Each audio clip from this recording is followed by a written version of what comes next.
All right, we're live.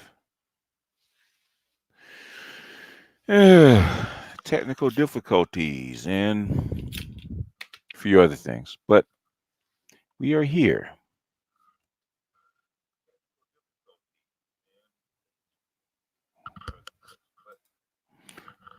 Bring this mic down a bit.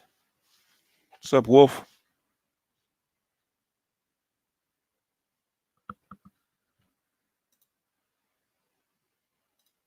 Everybody's coming on in.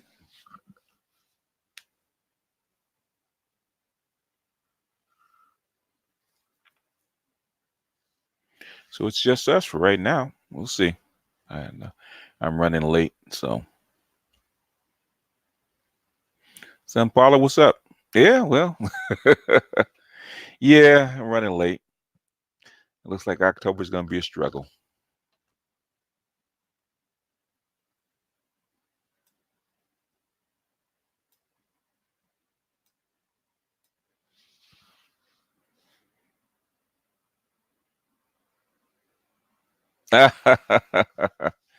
Yeah, yeah, we're gonna see how it goes. So what's up with you guys?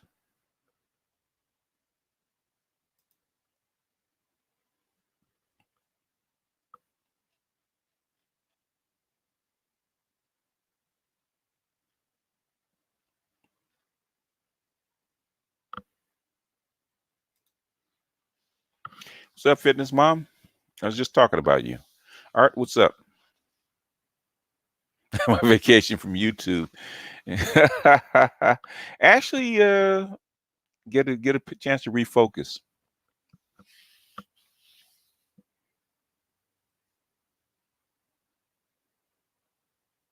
Ah, I'm glad I was missed.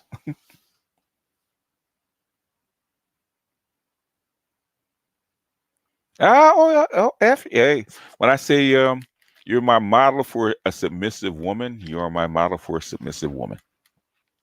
You know how to do it correctly, and you're not a wallflower, are you?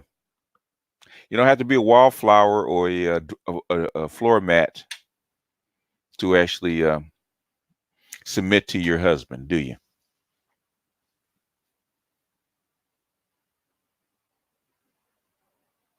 Malika, what's up?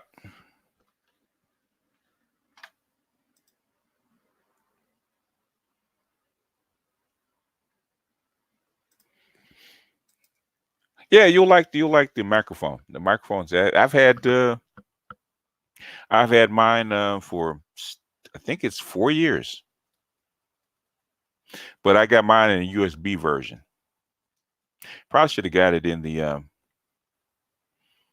I didn't want to hook it up to a mixer, so it was easier actually just plug it in. But actually, it's a good sounding mic. Probably gonna have to since you probably got to put the gain up a little bit. See, fitness mom, well, black women don't believe that. They think you have to be a wallflower to be submissive to your husband. Empress, what's up? How are you? Nice picture, Empress. Like the scarf.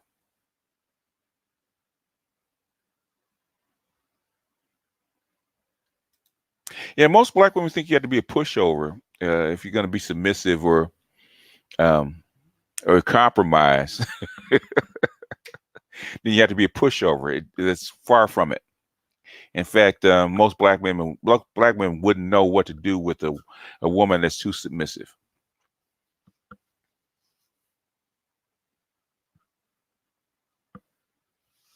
It's weird to us. That's how come a lot of back in the day when I was actually coming up, when they had just really gotten rid of most of the anti-miscegenation laws, and a lot of black and white, a lot of black men started dating white women.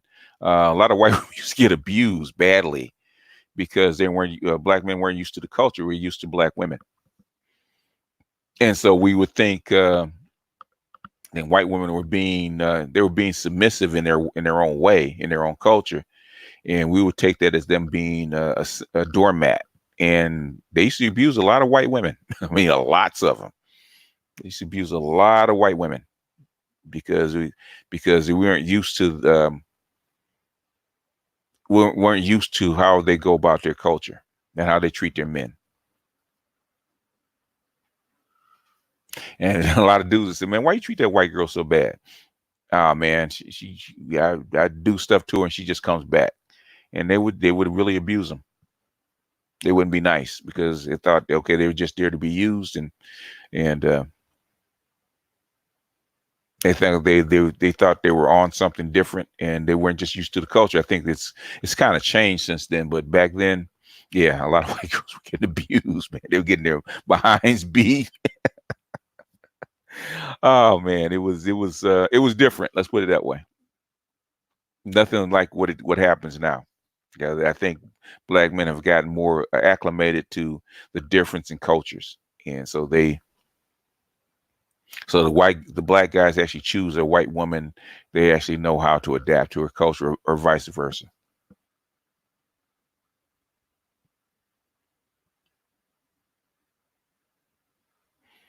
The comment, no, no, they haven't. They have not, because that meant it could mean death or banishment for either one of those parties. Death for the black man and banishment for the white woman. So it's rare. It wasn't really that common between a black man and a white woman. And most black men were scared of white women, rightfully so. And so yeah, it's only been the last. I said it really didn't start. I didn't really start seeing other than GIs coming back with their wives from Europe.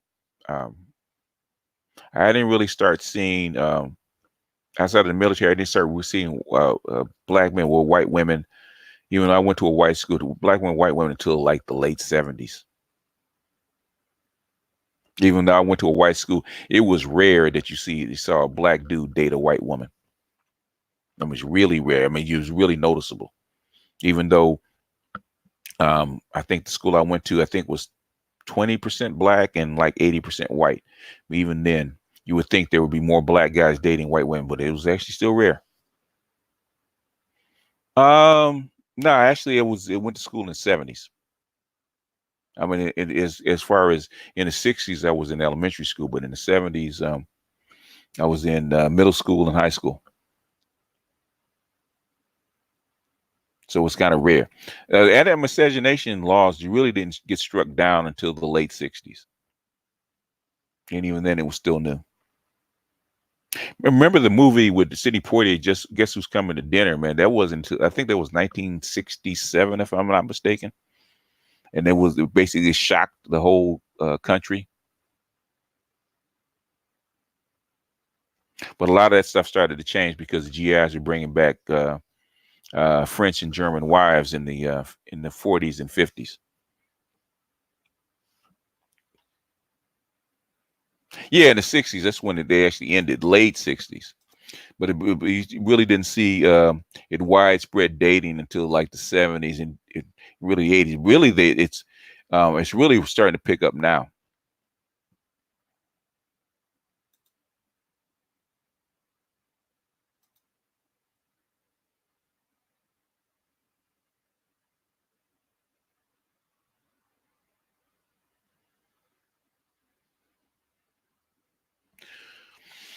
So that's just a difference. That's just a difference in culture. And in fact, I was just talking to a friend on the phone, and we were talking about the difference in culture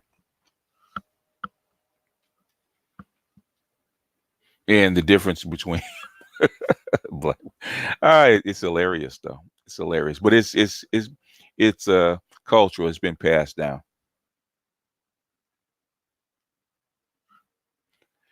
Yeah, it got fixed Monday. I didn't have to make a call. Somebody came out and fixed it. So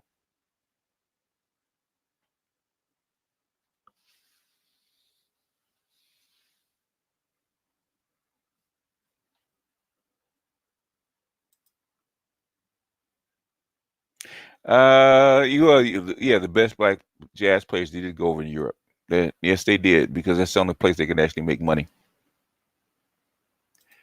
2050, probably so. Probably so. 2050 it is. I think it's already a wrap. I think it's just a matter of time.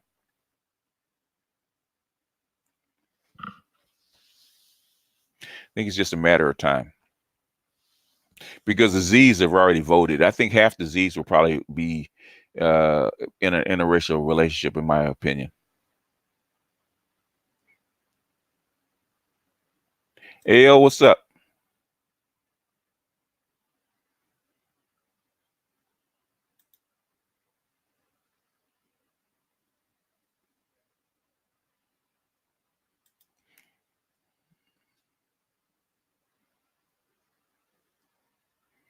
Yeah, they are. Yeah, but I'm still waiting on my IP cameras, so I can put one on. Actually, I'm back there looking at the pole.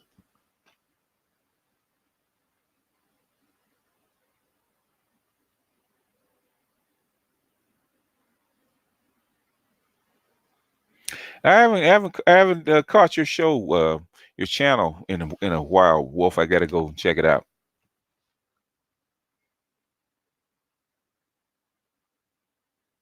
All right, everybody, hit the like button.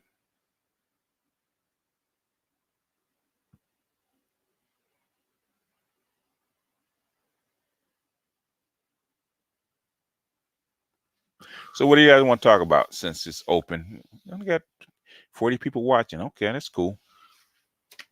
Since we missed last week, no big deal. The ownership of your woman. Ah, it is acquiring a woman. Ownership might be a little bit too strong a word, but let's put it, if it's the ownership of a woman, then she chooses to be owned.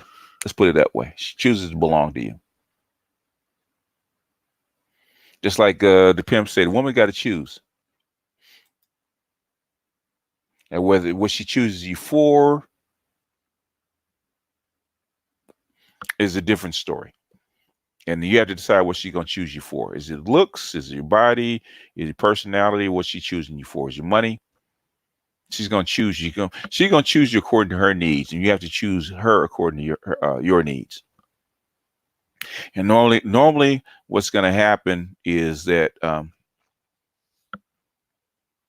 if you have a mission and a purpose and an agenda, she's going to actually look at your agenda and your purpose and see where she fits in and whether that's conducive to her. That's actually the best time to actually acquire a woman, or best way to acquire a woman. Then you don't have all this struggle because she's agreed to actually get on your agenda, get on your page. But then you have to be true to your purpose and your agenda and your mission. If you do that, then it's easier to actually acquire a woman.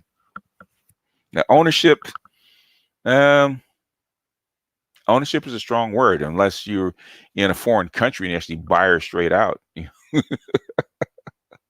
Ownership kind of went the way of the dodo bird in 1865. So,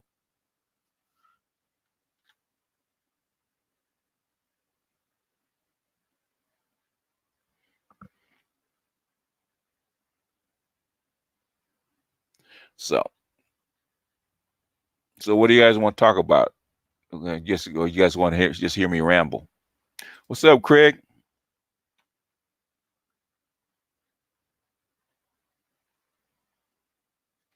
So is the PS2 is gonna get what 8 core, an 8 core Ryzen in their rig?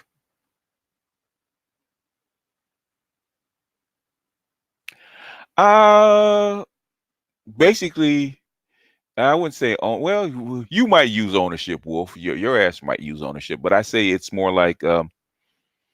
um, it's more like a transaction. She's giving up something to get something.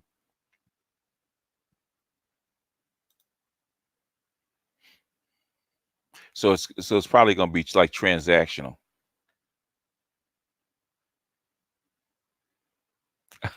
Thank you, Empress. Appreciate you.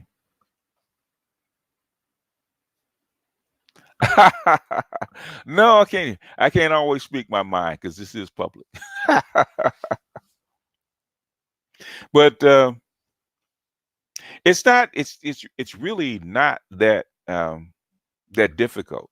Um, Women naturally want to belong because that's in their biology, and basically, like Rosa Tomasi says, you got to be your own mental point of origin. You have to be the center of your universe as a man. That's the way you're built, and you get outside of that, then things start to wander, and everybody else is basically an addition to your mental point of origin. They're part of your orbit in a sense, and your woman should be part of your orbit. Your woman, somebody to call your woman your moon. She's supposed to orbit you. She's supposed to be an accessory to you. She's supposed to reflect you. So, but is she? But the thing is, what kind of light? What is she reflecting? Because eventually, a woman's going to reflect who you really are.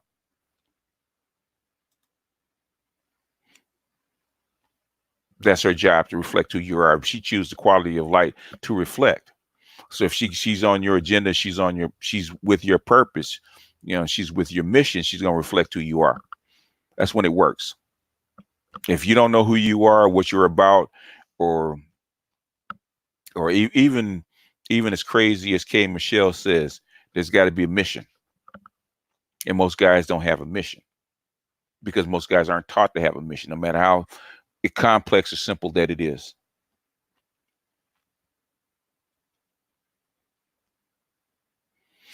Sometimes you protect and provide of what you own. Sometimes you don't. Sometimes you don't. Sometimes you abuse what you own. Depends on what it's for. It depends on how valuable it is to you.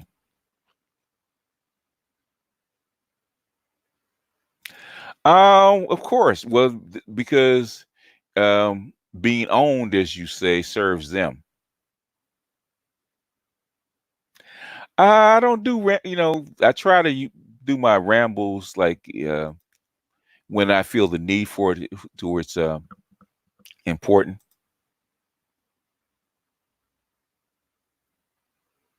Yeah, well, yeah, because when I only do rambles or rants when I feel it.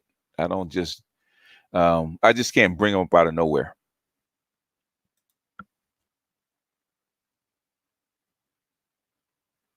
Yeah, but you gotta remember, you're not the typical man, Wolf.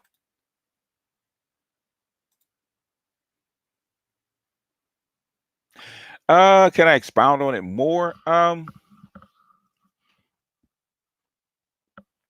The thing is, we have to, I mean, it's not a mystery to anybody. Anybody grows up in the black community, that we are different people. Okay, we don't operate like everybody else. I mean, that should be obvious to everybody. The black community doesn't operate just like anybody else. And a lot of what I was saying in my rant is that no matter what it is, good, bad, or indifferent, no matter how you feel, we need to come together and be honest. We need to stop lying. You know, Men and women need to start, need to stop lying. Okay. Um, in fact, Dr. Johnson sent me a post, and it actually came out of Dr. King's book that he wrote back in night before he died. Where do we go from here? And see if I can find it and put it up. Um, he actually he a lot of stuff that we're saying that about the gynocracy, and that people don't believe that it exists. Let's see if I can find it. Da, da, da, da, da. Let me save it real quick.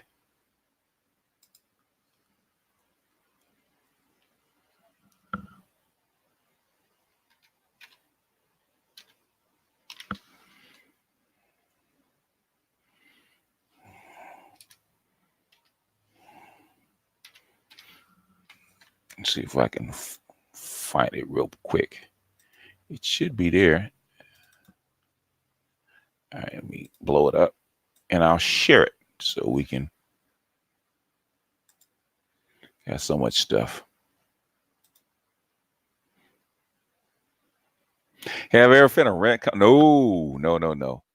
They a lot of sometimes I feel a rant coming on. I just don't record it because I don't have time. So I'll rant for an hour and then it'll fizzle out. It'll have to exhaust itself.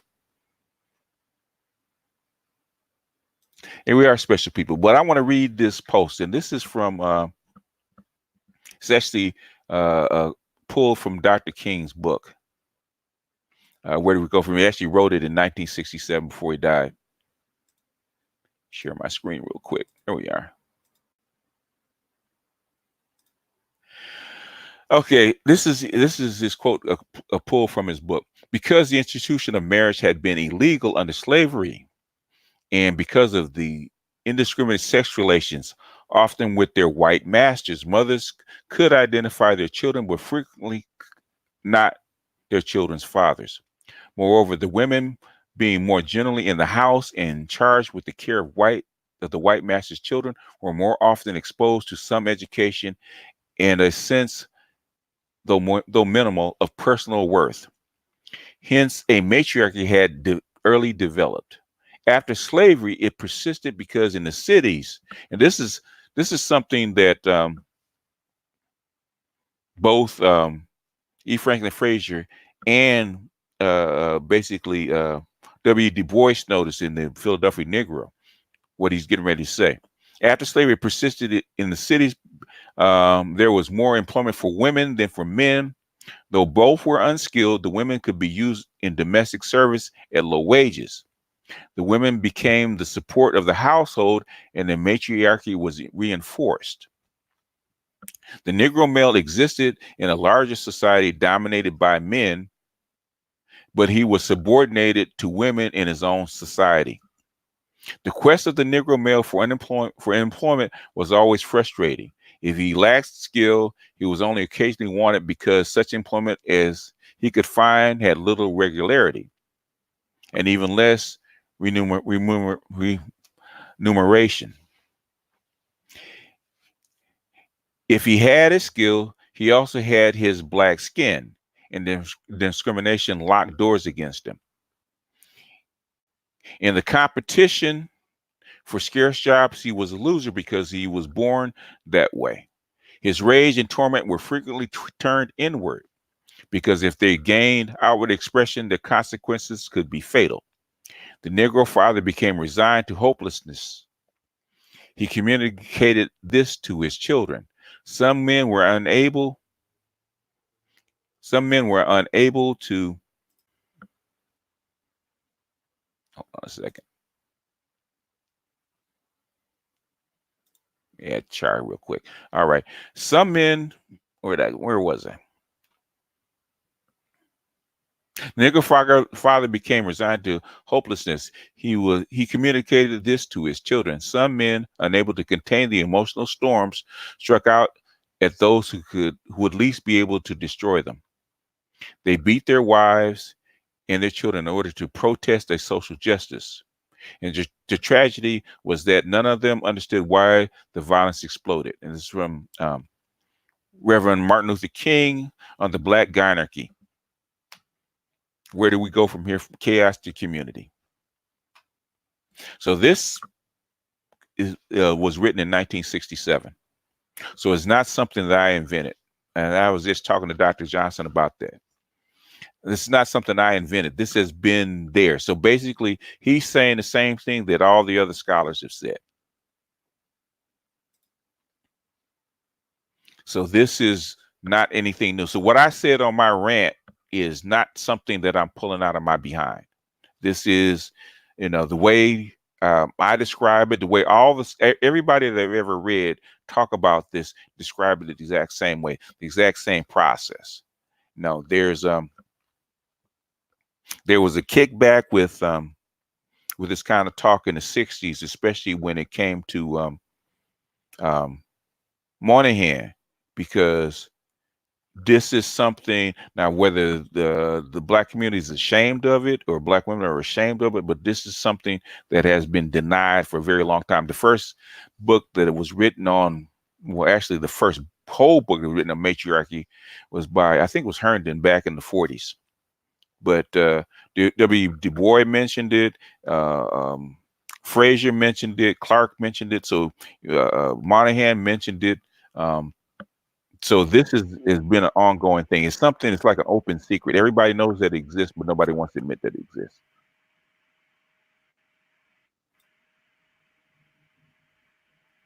But anyway, I didn't get it because he texted it to me. I didn't get it until after I did the video. Otherwise, I'd have added it to the last video.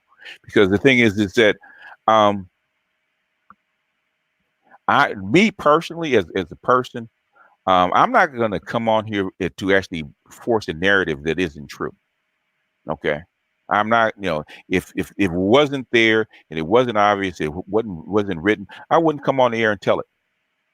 I wouldn't come on and actually say that this is a gynocracy and it wasn't, because it'd be a lie. And I'm not on here to lie to you. That like my ex used to say, even though it wasn't true in her case, I got no reason to lie to you. And basically, um, I've shown the evidence. I mean, I've pulled it from documents, and uh, I've I've seen it in Wilson's books. I've seen it in white scholars' books, because the conservatives actually know what's going on. The conservatives complain about it all the time. That's come. They say welfare is not going to help the black community, and because it's going to exacerbate the things that are already wrong with it. And the conservatives have been saying it for years, you know, but but the liberals have hidden this, and they're still trying to hide it today. In fact, I hear numerous scholars say that at conferences that said any talk about this will get you pulled. So my thing is, if this is what we're working with it anyway. This is the fabric of our society. We have to work with it. So instead of denying it and pushing it aside and treat it like a little festering sore that's been going on for 150 years, why don't we actually go ahead and pop that boil, admit that this is what we're dealing with, and figure out a way to we actually can coincide and make the shit better. That's what I'm saying, which is what the whole rant was about. Because personally, at 60 years old, I don't care. You know, I think if when it comes to swirling, I don't care. If black women can find white men or whatever kind of men is going to make them happy and make them better people, I told that to Kristen Kerrison years ago. If it's going to make them better people, I'll sign on for it, because at this point, us staying smashed into this community and festering like this makes absolutely no sense to me. So anybody that's going to get out and bring in fresh blood and better people to actually help the community, help anybody, no matter what form the community takes in, anything's going to be better than this, in my opinion. It's going to be better than this. So stop denying it. Let's deal with this. Put all the problems on the table and let's be honest about it. If we're honest about them, then we can say, okay, this is the problem. How can we fix it? Instead of denying that it's not there. It's there. It's there. Like the thing with DJ Kid. It didn't surprise me. It doesn't surprise me, because if you look at all the literature, everything in the literature that's behind the scenes points to DJ Kid doing what he did and not having a problem to do it, because psychologically it's been embedded into the culture for 200 years. It's not going to change. Culture does not change that fast. So I hear, we wish Chaos Rain was on here, because he keeps saying that if we seek power, or if we seek power and get power, then it'll change. Number one, culture doesn't change that fast. Number two, just like anything else, yeah, we could all live on the moon if we could get there. And getting there is the problem. Seeking power and getting power are two vastly different things, especially for a minority population. I've never seen it done. I've never seen it done. You talk about the Jews. No, the Jews are not a minority population. They're white. Okay. Jews didn't come in and say, well, we're Jews first. No, they said we're white first. We just happen to be Jewish. But anyway, Um, if we don't get enough women, I'm just gonna open this up because if the women don't want to come on and participate, we'll open it up. We'll just make it a regular hangout. And what comes, comes. Um, black women worship if black women worship the rich, then they would put themselves in position to be with the rich. You can tell black women don't want to worship the rich because guess what? The rich don't want. They only want fat women, right? So in other words, if every rich man has a skinny woman uh, that weigh less than 140 pounds, and you want to fit in, you want a rich guy, guess what you would do? You would lose weight and look like the women that they pick. I know you stay ready. But the thing is, people are giving simple ideas to very complex processes, and basically, we have, with America declining and the world changing, you got so many moving parts, man. Saying that one process is going to work uh, over another. Um, if basically if the people saying that are that smart, they shouldn't be on YouTube, man. They should be up in Washington D.C. because that's where their talents are probably best at. If they can predict shit like that and make it simple like that, they don't need to be here on YouTube, man, groveling. They need to be in Washington D.C. because you're that smart and you're that hip to what's going on, and you can see the world being shaped like that. You're wasting your talents here on YouTube. Jump in, Char. You want to announce your Saturday show while we're here? Sure. How are you today? I am good. I'm tired. I feel Well, defeated too, but that's a good thing, hey. tired for the right reason, okay? Okay, I'll And accept and, that. and hopefully. So let me ask you a question, Toots. Is it raining in your area? No, it isn't. Temperature change though. I That's for heard sure. I heard you guys are having a cold spell up there. Yeah, don't like it at all. I don't know. I thought you were kind of cute, looking like a mummy, all wrapped up with your glasses showing.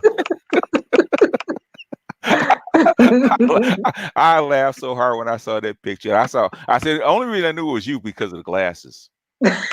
If it That's wasn't all for we're showing. if it was wasn't for the glasses, who the hell is this? I saw oh, that's Char. Yeah, just think. I wasn't going out for a Subway sandwich either. At 2 in the morning. Right. But you're not French. Your name's not Smoulier. That's true too.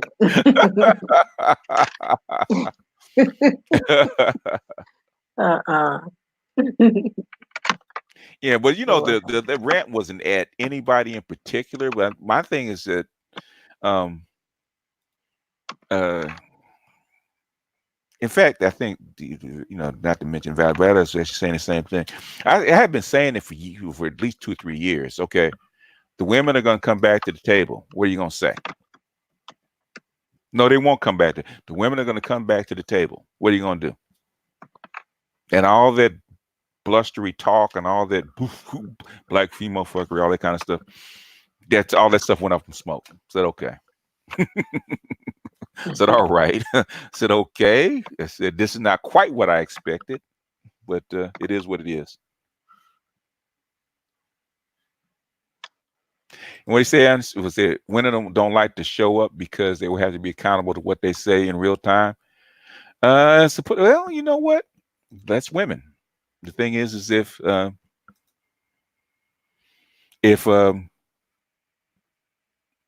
number one, if they most of the topics that are controversial topics I didn't even bring up. Okay, most of them is something that they wanted to talk about, and we just explored them. That's all. So basically, that's who you. If it's something that's true to you, then people are gonna critique it. So what? They're gonna critique it anyway. I know it's probably different being a sub rather than a content creator. Content creators, you live with that all the time. you're gonna say something that nobody likes. You know, I have YouTube enemies that I've never met. I don't even know that I have. I just happened to do a Google search. I didn't even know this dude didn't like me. So you're heavily disappointed in a lot of dudes, but it was what? Yeah, I mean, I'm I'm not really that disappointed. I'm kind of like it's like a waste of time. You know, if all you wanted to is to be better with women, or you wanted more women, or whatever it is, there's other avenues you could have taken, or you could have prepared yourself better. So instead of all that, instead of irritating all, getting people all up in the fluff, and then at the end of the day, you're just gonna go back to your regular habit. It makes no sense to me. You hate shit, Black. You hate shit, Rice. Well, you got all them hips. You got all those hips. So it must be. So was it if it's low, it's a girl. If it's high, it's a boy. I can't remember. What's going on, Curlin? I think that's what I heard. I can't remember. It's been so long. My baby is 25, so it's been a long time. Uh, I'm thinking. I don't know why. Personally, Edward, I don't know why it makes a difference to black men, whether they trick or they don't trick, or they have a relationship or don't have a relationship. I don't know why it makes a difference. If it makes that man happy, who cares? I don't think your relationship with women should be a test of your manhood in the first place. You should have your manhood tested outside of your relationship with your woman. The woman should be an extension, not the test of your manhood, in my opinion. If you're going about it that way, then um, you're doing it wrong. Unless you deal in female flesh. Now, if you deal in female flesh and that's your business, then that's a different story.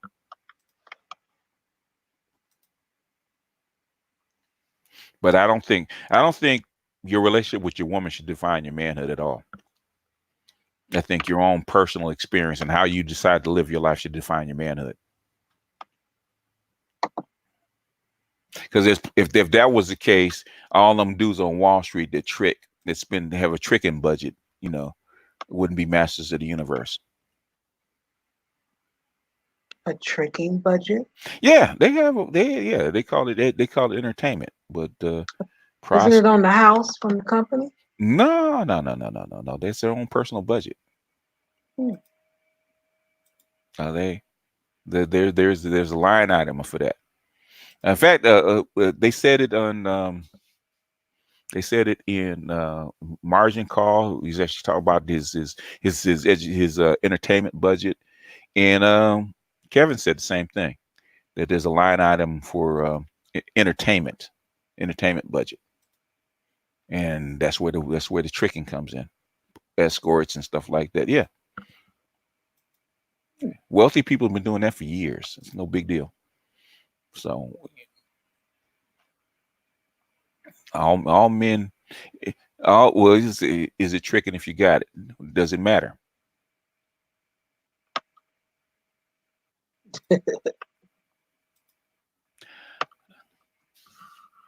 So what do you guys want to talk about?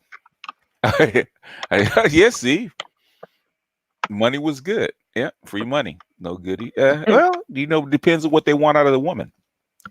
It's not always sex, depending on what the guy wants from that woman. It could be companionship. It could be just having you on his arm because he's going to a function. It could be a lot of things. I was going to mention Judge Tammy Kemp. Did you hear about when she was doing the tours around the talk shows? Oh, of course. Yeah, I don't blame her. I don't blame her. Why not? This Yeah, this is your I'm one. sure a book is coming out Oh soon. yeah, this is your only Mhm. time. Yeah, This I is like how she. Oh, go ahead. Yeah, you got to play it up because you're not gonna get another trial like this that defines your career. Everybody remembers Judge Ito.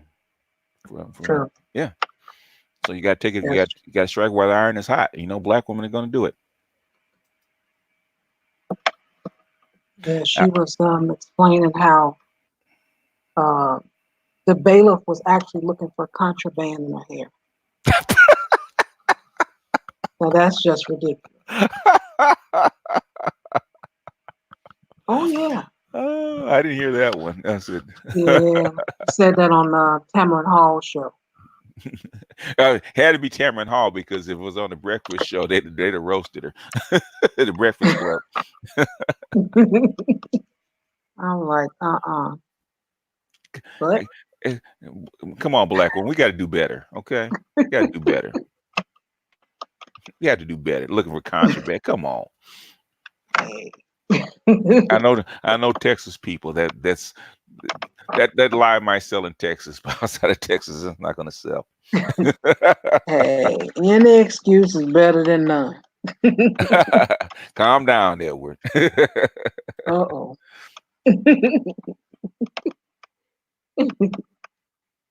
Yeah, I couldn't believe that when I heard that one. Like, okay. Yeah, she you should have an answer prepared better than that. If you're gonna go on a talk show host, that's gonna be one question they're gonna ask. They're gonna ask you about the hug, about the bailiff, and the In the Bible Bible. and the Bible. Yeah, they're gonna ask you Yeah. about that. You're gonna get those questions. You should be prepared. Well, her answers were, as far as with the Bible, Mm-hmm. she said a woman said that she didn't know if God would forgive her, and she didn't know where to start, and she doesn't have a Bible. So she decided, hey, I got several Bibles at home. You can have this one here. Well, see, that's a little bit more reasonable. Said Pookie says, where would the Black society be if Martin and Malcolm Martin were still alive? That's hard to say. It's really hard to say. Um, I I don't know how they could still be alive in this environment under this circumstance because they'd have got them sooner or later. So they might have lived a little longer, but I think they were destined to be uh, assassinated. I really do. But the reason that you got a lot of your affirmative action is it's due to Kerner Commission is because of the assassination of Martin Luther King. So if they had been alive, it's really difficult to tell because the United States was going through so many throes of uh, um, change, like reaching the peak of industrialism, competition coming from the outside of United States, the Vietnam War, them coming off the dollar. There was a big transition between like 1965 and 1975. I mean, like a huge transition. So it's really hard to say. I don't know if they'd be more political. Um, it's really hard to say what kind of effect they would have had. Because at some point they probably would have had to flee like the Panthers did. Because everybody was on that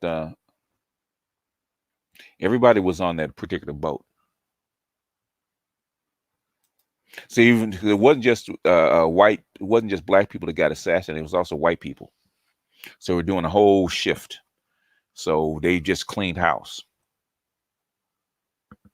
So a lot of your old Fabian socialists got wiped out, and they changed into what they call from Fabian socialists into neoliberals. And all your neoliberals were not Democrats. A lot of them were Republicans, including Richard Nixon. I say Tammy the Mammy. uh, the thing is with the judge, I don't think it was appropriate. But the thing is, it's telling. If you ever been to Texas, you ever been down south and dealt with black women, there's a relationship between black women and white women that's not understood. Because number one, the white women did own the black women, but they also were in the house. They also became friends. They also nursed their children, cleaned their houses, so they became intimate partners between white women and black women. So that's we understand the dynamic between black men and white men, but we don't understand the dynamic between black women and white women. And that needs to be explored. And I don't think it's been explored yet, because we talk about racism and white supremacy. We don't look at it as uh, white women and black women. We look at it as um, white men and black men. That's how we define it. But it's never really been defined as far as white women and black women, because sometimes white women and black women are rivals, and sometimes they're allies. It just depends on the situation. So all that stuff is situational. When it comes to like civil rights and abortion and on child, all the support, they actually ride the coattails of white women. And when it comes to other social issues, then they split apart. So the relationship between white women and black women is really, really complex. And when it goes down south, I wasn't surprised to see the little blonde-haired, blue-eyed white girl crying, and a female bailiff consoling her. I wasn't surprised, because depending on how she was raised, that could have been her playmate. Like if her mother was actually working for a white woman, um, cleaning her house, and so her and the little white girl didn't have any friends, the black maid would actually bring her daughter over so the little white girl could play with her daughter, and they would come up together almost in a certain relationship. In fact, it was illegal to teach black male slaves to read and write. It wasn't illegal to teach black women to read and write. In fact, I was reading when they were her property, they talked about that when a white girl got to be a certain age, they actually gave her a black female slave to be her playmate, to be her companion. And a lot of black women actually learn how to read and write and stuff like that because of that. So it's really a complex history. Yeah, kind of like the Princess and the Frog.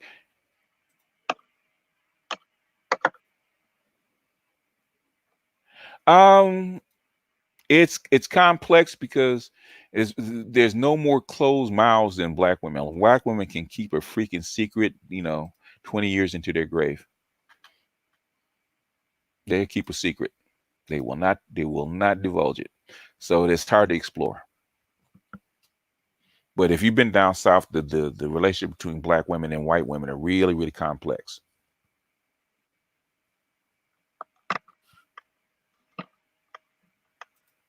Really interesting. Hmm?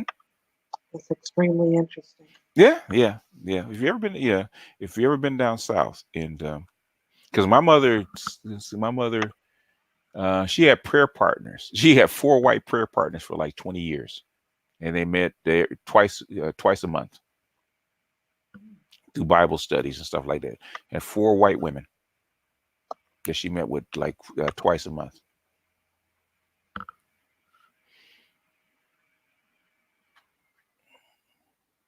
I I can't just imagine. find it. Go ahead. Go ahead. No, go ahead. I was going to say I find it just hard for today, 2019, to see what I saw happen in the courtroom. But okay, I understand it. No, I didn't. It didn't. That it was public kind of right, surprised me. But the thing is, but yeah, I know Southern black women, and in the relationship they had with white women, I wasn't surprised. And the little yeah. white girl was crying because she's going to prison, and the black women felt bad for her, stuff like that.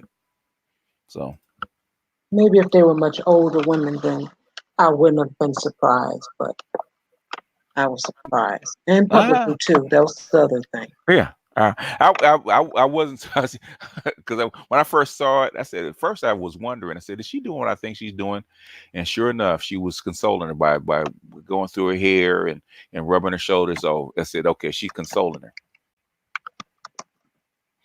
and said, okay, they feel sorry for the little white girl. And when the judge came down and hugged her and gave her the Bible, I said, okay, there is a strange sisterhood between black women and white women down south. Do I believe in going 50-50 with a woman? I believe in each man and woman should define their relationship. That's what I believe. Because black men and women have been uh, because of the because a lot of black men were poor or uh, weren't able to completely take care of their families. I would say, like, before 1960, 80% of black people were in poverty. So you had to depend. The woman had to work. That's not unusual. That's not unusual. So you had to have a certain you had to have certain relationship with your woman. For black women, black people, it wasn't possible for a black man to completely take care of his family without a woman working. In fact, you hear women all the time talk about wish my husband could sit me down. So that's never been true amongst the black community. So I don't know where they get this from. It is what it is. You have to deal with what is. Mama Rain said that is a fool thing. Whatever you're talking about. What's up, Officer Charles? I hope hope your case to be sergeant is going forth. We're all rooting for you. Yeah, it's been a There's no while. such thing as there's no such thing today 50-50. That's bullshit. It happens. There's more 50-50 today than there is in the past. More today than it is in the past. Pretty sure they may not be saying it, but yeah. Oh yeah. They surviving. Oh, they're surviving. Yeah. And the further you go down, the more it is true. She might not be working or earning money, but the thing is, who gets to Section 8 and where them dudes live? I mean, don't get me started. This is just people beating their chest. And if that's cool for you and that's what you believe in, paying 100% of a woman's bill, and you have the ability to do it, and she's willing to live at your lifestyle, I say go for it. But that's a conversation you're going to have. But to shame other black men for it, I don't think that's right. That's the problem I have with it, because it's never been true in the black community. You have, just like any place else, you're going to have people that can, you're going to have people that where it's actually reversed, where basically if the woman wasn't earning money, the family would starve. I don't say what's food. I think you got to go on a case-by-case basis. The thing is, sometimes you don't have a choice whether it's gonna work or not. The median earnings of a black man is $23,000. Okay, and that's not enough to live a middle class lifestyle. The middle class lifestyle starts at like at minimum $45,000. So basically, without her, you're not gonna live. You're gonna live in a life of poverty. What is the percentage of men that get Section 8, Mama Rain? Oh, I just typed and asked her what state. So I like to know, because I had just found out, I think it was 3 years ago, that men were able to get food stamps, but when I was listening to the guy's conversation, they were actually in a shelter. Yeah, the thing is, it is so difficult. Men getting Section 8 is like it's like men getting custody of their children. It does happen, but the thing is, it's such a minute percentage that that basically it doesn't even register. There's so many men that are homeless. If they basically, if men could get Section 8 or any kind of housing assistance, even a project, they wouldn't be homeless. So why are the vast majority of homeless are black men? Why is that, Mama Rain? If men can get Section 8, what is not true? Prove. Well, Mama Rain, show and prove, baby. You come on up and tell us, because No, don't tell us. No, I want documents. We're not. you we're want not. We're not. We're not documents? going for. We are not going for this. Not true. I want documents. If you I can't, can look it up. Just give me the city. I just want to know. nah. No, we're talking about. It doesn't matter the city. Show me the documents. Because we're not going for. I'm coming in raw, and this is what I feel. No, show it to me. If you show it to me, then yeah, I know. Say it again, Sean Hicks. I work for the city of New York, NYC. Men have to do a lot to get a housing voucher. Yes, they do. They rather. Okay, who would you if you're a society? Who are you gonna put out in the street first, men or women? She says Michigan. Hmm. You know anything about that, Rice? Have you heard of that? No, look it up. Mama Rain, you on? Look it up. Give us a link. Prove it. I don't want hearsay. I want proof. If you're gonna say something, prove it. Because after last week, we're not, if you're gonna come on and say something and you're gonna disagree, I'm fine. Disagree, but prove it. If you can't prove it, you need to shut up.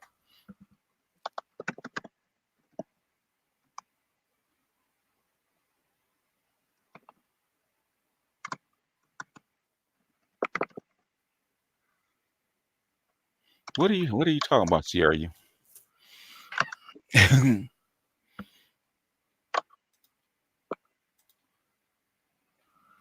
See, I see there's a waiting list. yeah. Uh,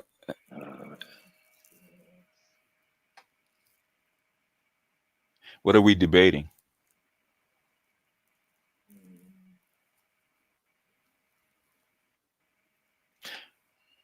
You guys can come on up, but I don't want this hearsay.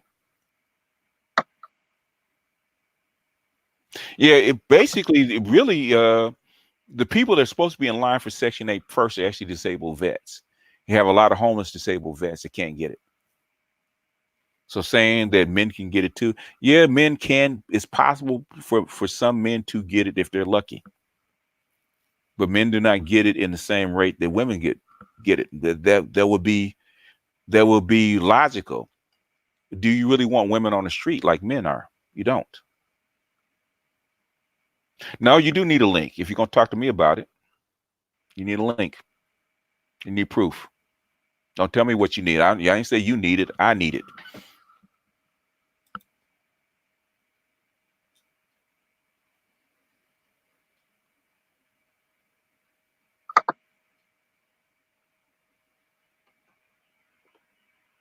Now they do have housing. And I think it's under a different portion of Section 8 for seniors. They can get housing assistance if you're a senior man. okay, I'm looking here. I don't see anything about men.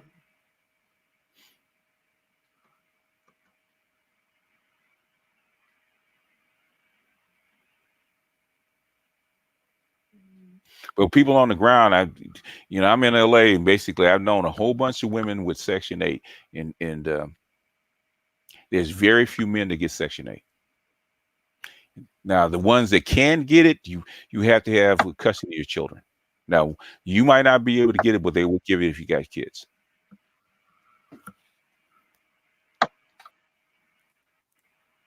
Food stamps are a different story, but Section 8, a voucher is really hard.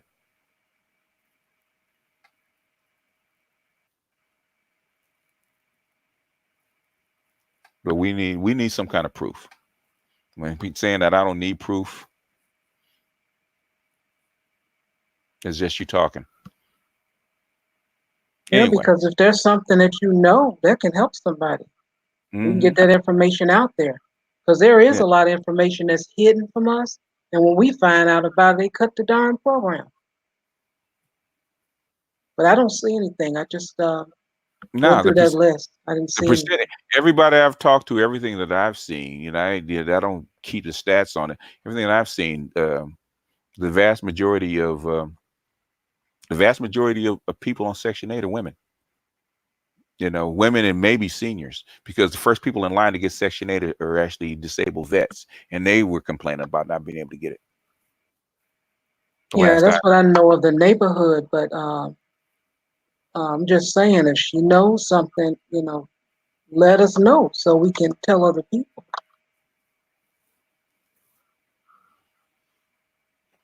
And if you're black on top of that, phew.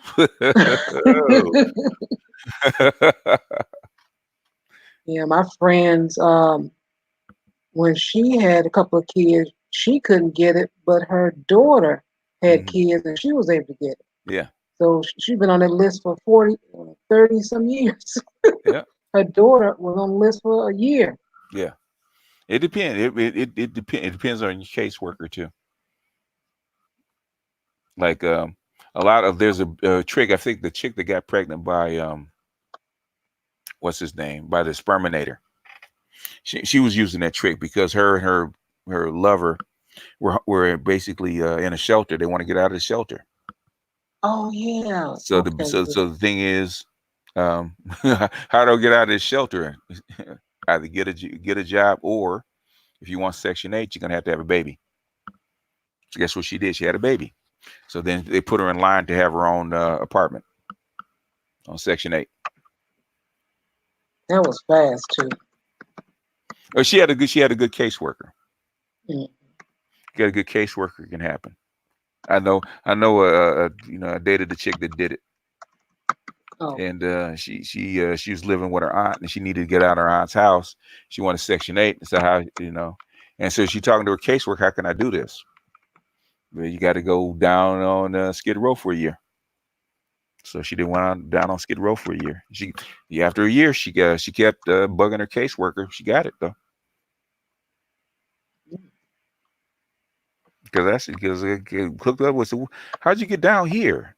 And she wouldn't tell me. And then I figured it out. Yeah, she listened to her and her caseworker talk. Oh, okay. This way the roundabout way. what's with all these secrets? Just tell us. Oh no, that's too easy. How can U.S. women get out of this trap? All right, boy. Um,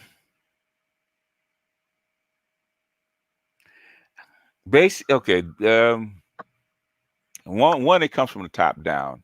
The easiest way to get out of the trap is basically something nobody's going to do. It's basically have single sex education. It's actually better for boys and girls have single education. All right, Mama Rain. Either you have a link or you don't.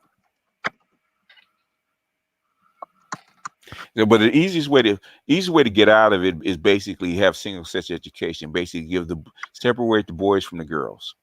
And it's been proven that not only do the boys do better, but also the girls do better. But the thing is that you can't tamp down the boys if they're not with the girls, because the education.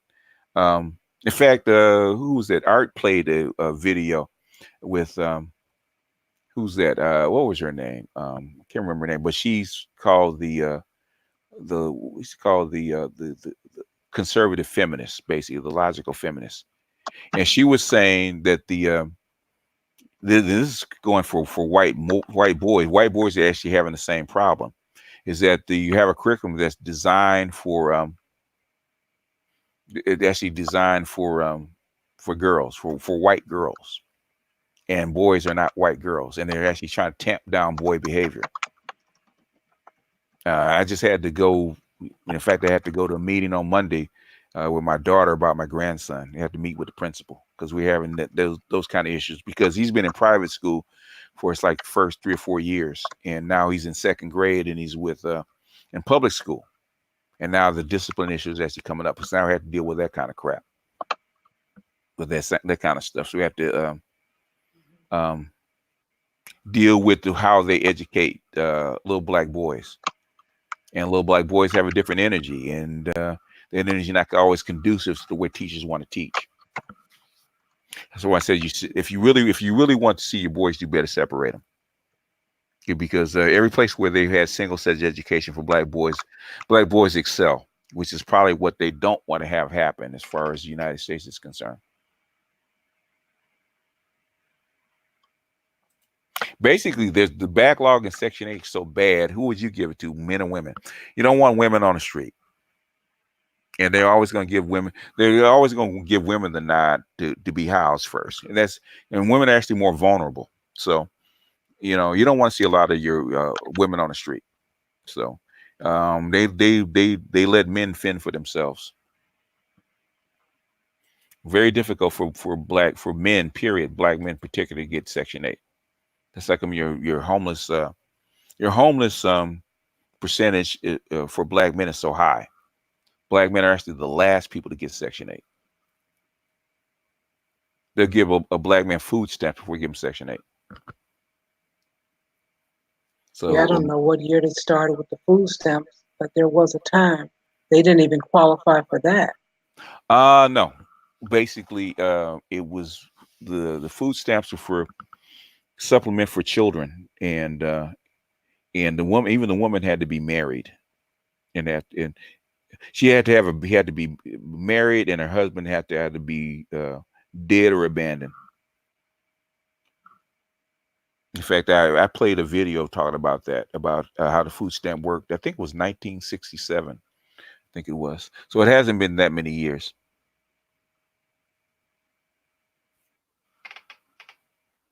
Yeah, that's the problem. They won't accept vouchers. Um, Especially after the flood.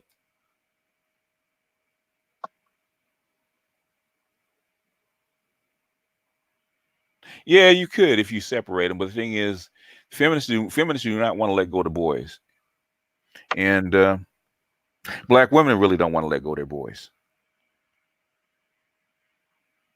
So it should be a no brainer, but um, yeah, I got tired of actually arguing about it because this is YouTube is just part of the adventure. I've been arguing about this for about 15 years, and there's always pushback about how come you can't do it. Sure, you can do it.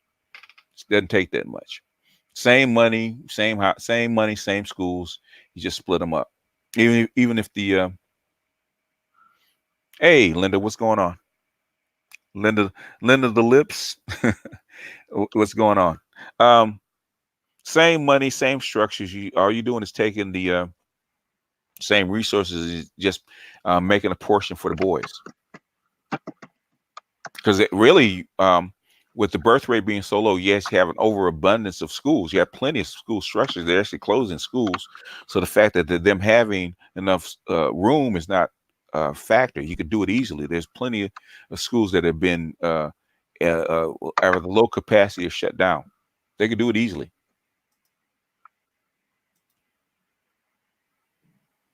Yeah, they want to.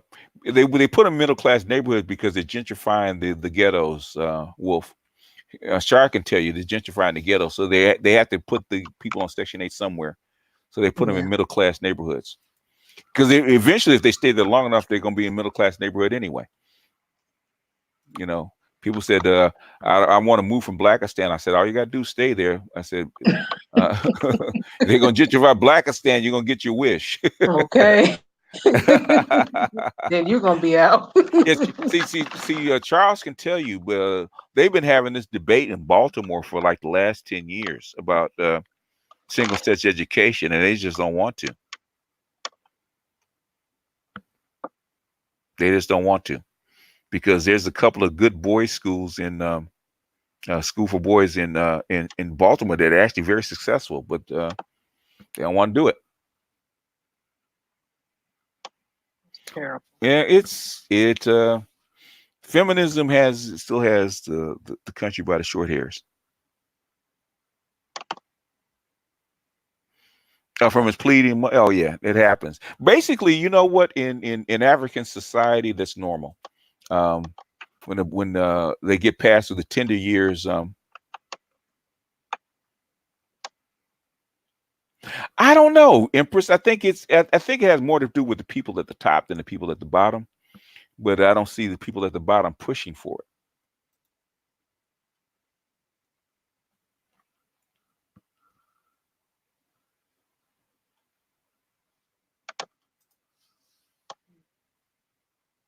Okay.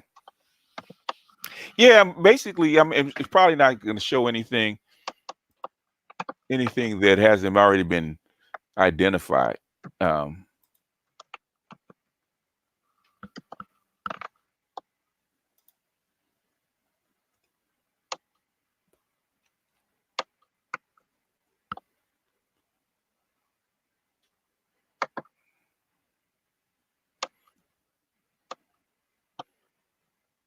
yeah, 83% of the females have Section 8 vouchers, female headed households.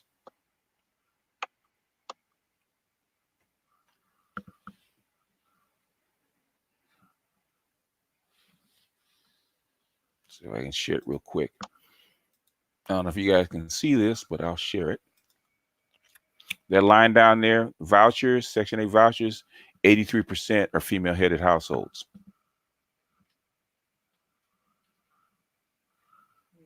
Okay. That ends that. Hope that's satisfactory. And then you have seniors and other kind of stuff that's in there. But yeah,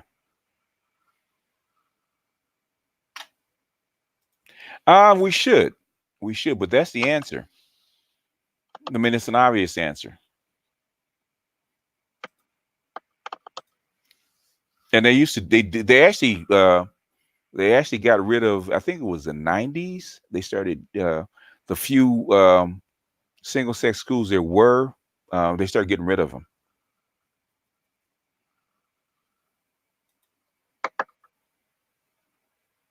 Well, the thing is, it might be on a reservation, but the thing is, depending on where you are, it's a lot better being on a reservation than being out in those elements.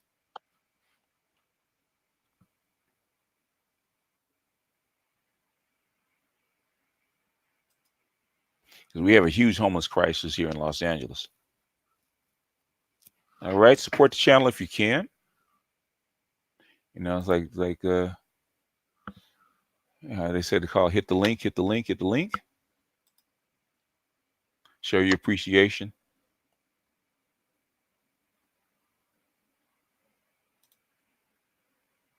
But that would be my if I had my drugs, my number one way of actually starting to fix the community from the ground up would be number one, single sex education. That's the simplest way to do it without spending a whole lot of money, without spending a whole lot of time. Using existing money as you can. Second thing is that especially for poor women on assistance that don't have full-time jobs, I would actually go to like a flipped classroom where portions of it would be not homeschool but home monitored. So basically, first 3 or 4 hours of the school day, then or first or second hours of school day, there will be a portion where the mother would be home and with the child, and actually all the lectures and lessons will actually be online, and they actually look at the lessons, and then she can help them review the questions and stuff like that. That would help because if you look at it, in an average class of like 25 to 30, a child may get 7 minutes with his teacher, because between the lectures and all the kind of stuff, one-on-one with the time and teacher is kind of rare. So if you're at home tutoring your kids, or even helping them go through the homework, you're actually increasing his one-on-one time with an instructor like tenfold. And just doing that will put your kid ahead of the game. I've been doing it with my grandson for like, well, since he started 3, he's 7. He's 7 now, so like 4 years. And I can tell the difference, especially in a public school, the difference between him and the rest of the public school kids.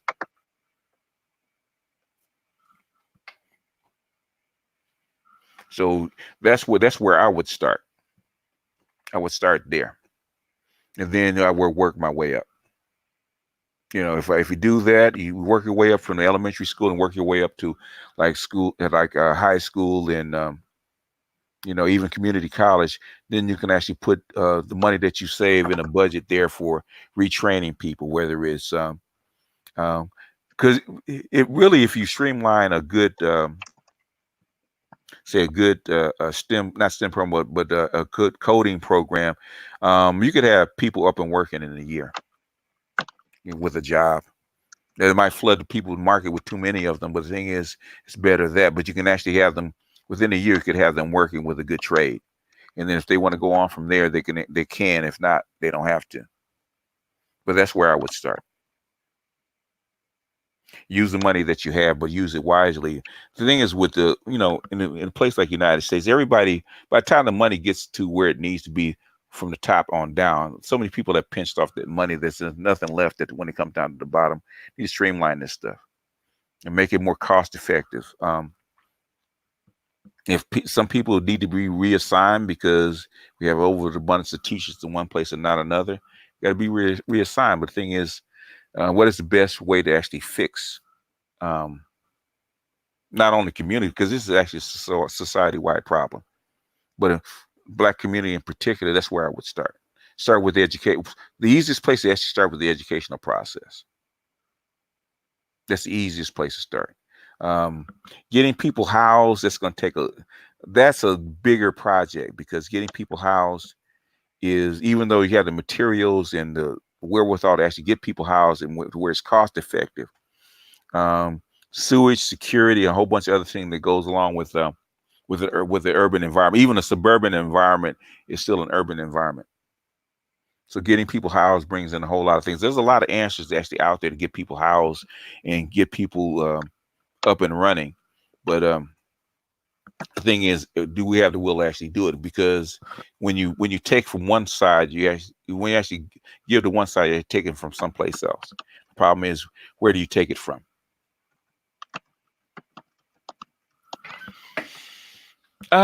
Public education is actually tailored to various things.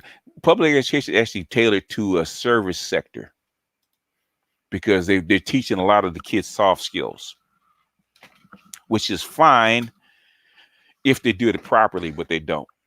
I'm looking at how they teach math, and how they teach math is awful.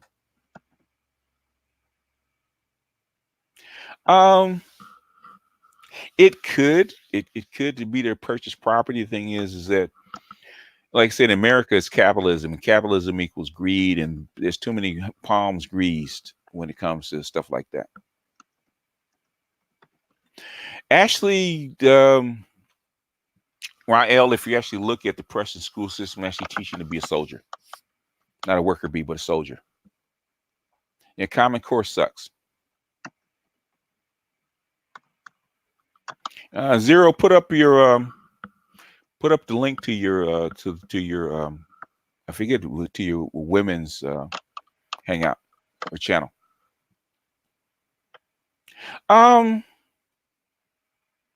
To purchase home, there's yeah, I say the same thing. Fuck Common Core. I look at Common Core math. It irritates me. Common Core irritates me. Common Core irritates me to no end, because Common Core mixes up algebra with addition and subtraction and kind of stuff. Why are you teaching kids to do word problems and they don't even know how to do math yet? They're trying to teach kids algorithms. No, go ahead and pump it. What time is it? It's 9. Okay, you know what? If the women don't want to come on, I'm gonna go ahead and open it up.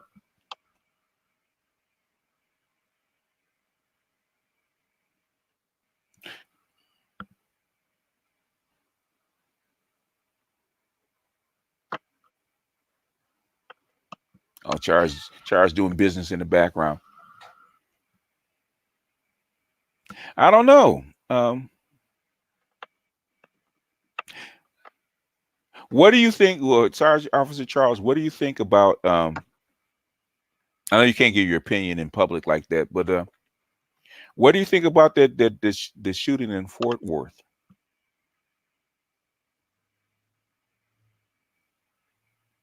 And I don't know how.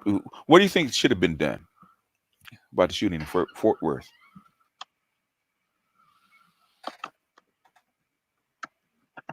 You know what? I suggested. It's got to be man, more than 10 years ago. It's got to be like 12 or 13. I was actually talking to a teacher in Philadelphia, and we were talking about what could we do actually help out the community and the school system. And I said, and actually talked about the flipped classroom and actually tying the voucher or the women's welfare to um, her being there for her kid as far as the flipped classroom. And man, you should have saw the kickback I got from that. Oh, we can't expect these poor mothers with no training to oversee the homework of their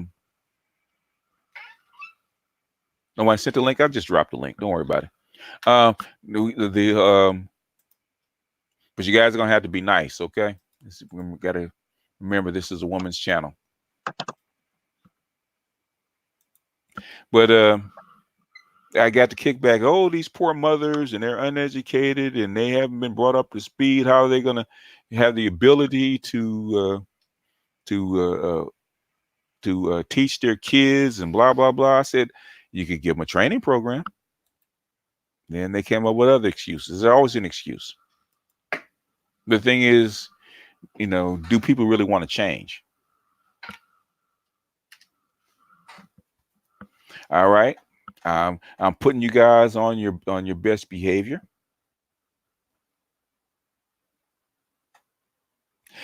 Um, does it?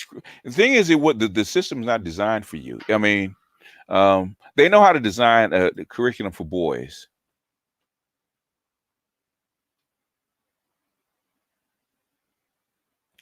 Well, Rael, that's a different story.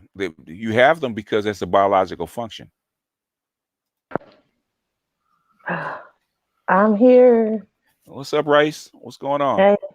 Oh, the eyebrows are popping tonight, baby. What up? Yeah, yeah, they kind of jacked up, but Yeah, they're what is it? I don't know if the right or the left is a little off there, hey, but yeah, you know what? I'm going to get them professionally done for my birthday, so because I can't do it no more. you're one of the few black women I know that like thick eyebrows. Yeah, so hopefully old girl will hook me up because I can't do it. I'm tired. Woo! Hey Charles.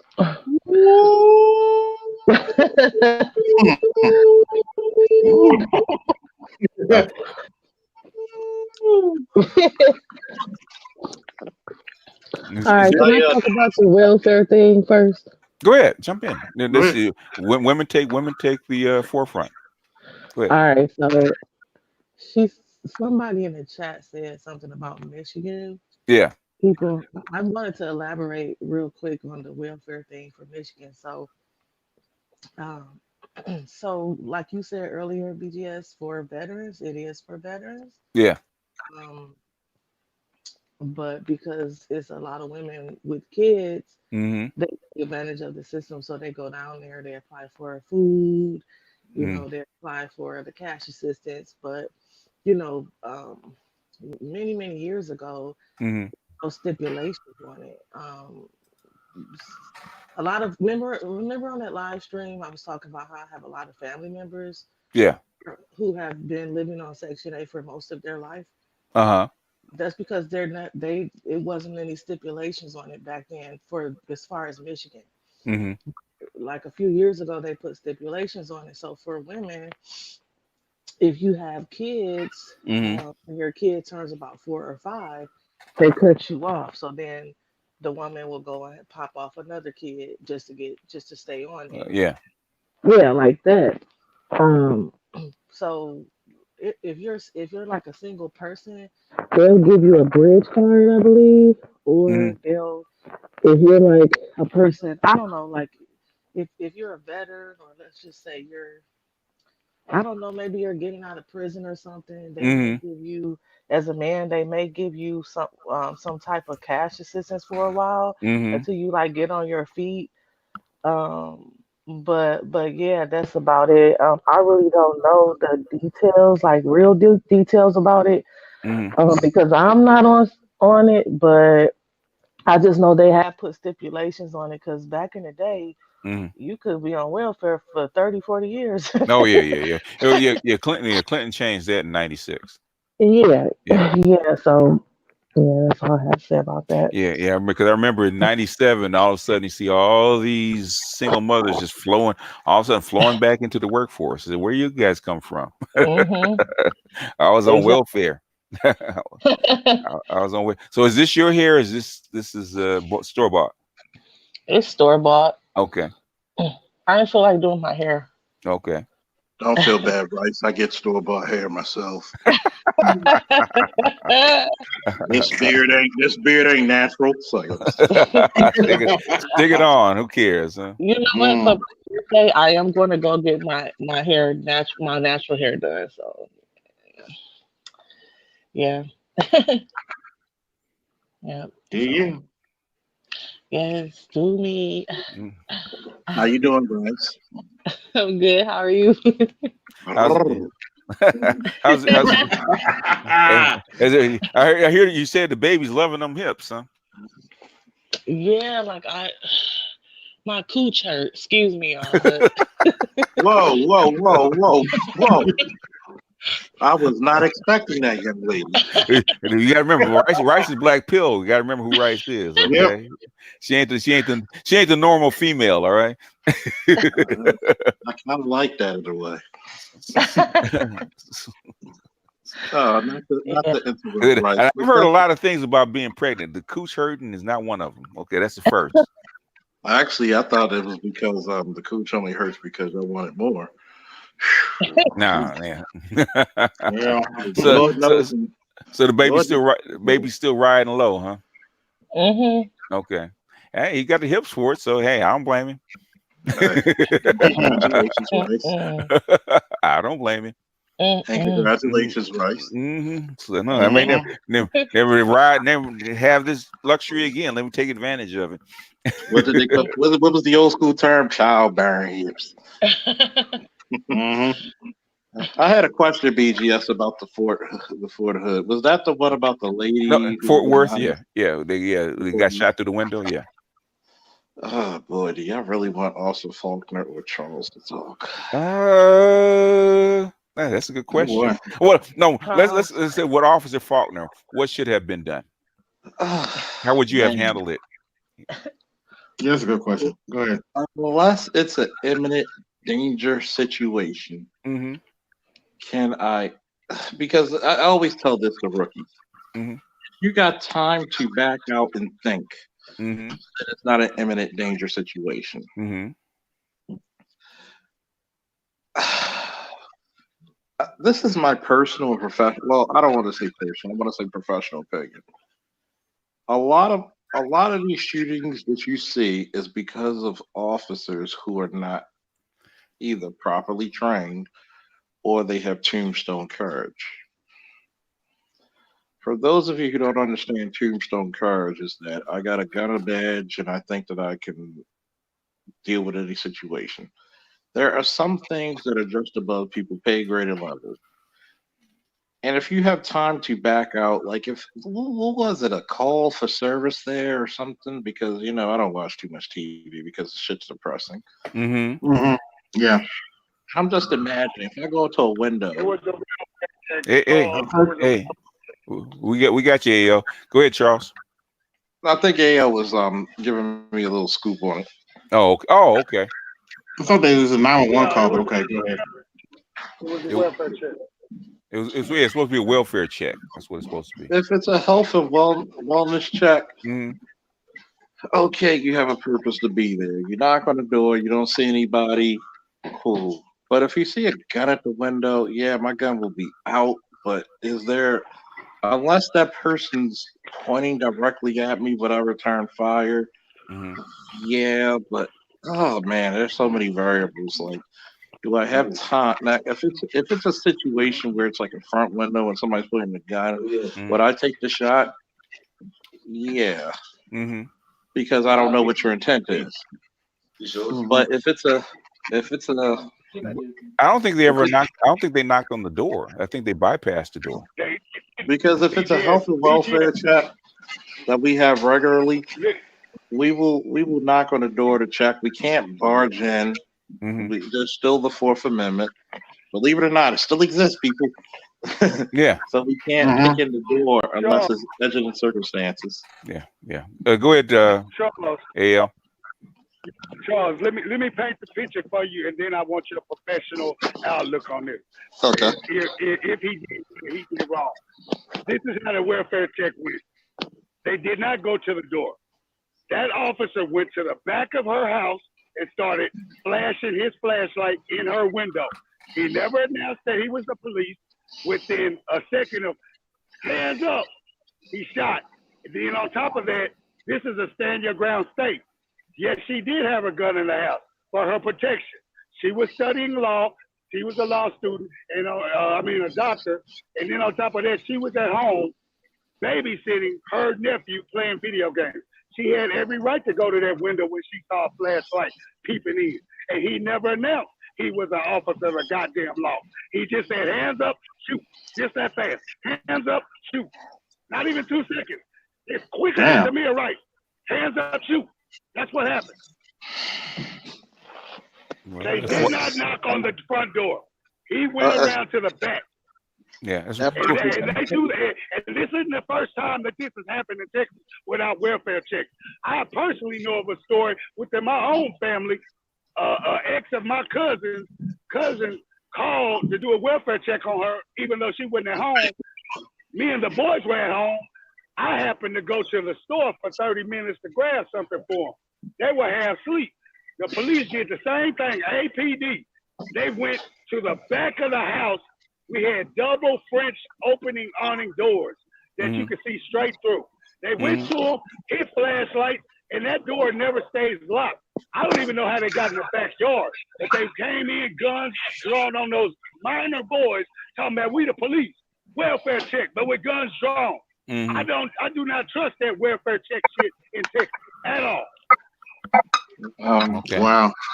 I'll say this. Number one, I can't speak professionally. I can't speak for other jurisdictions.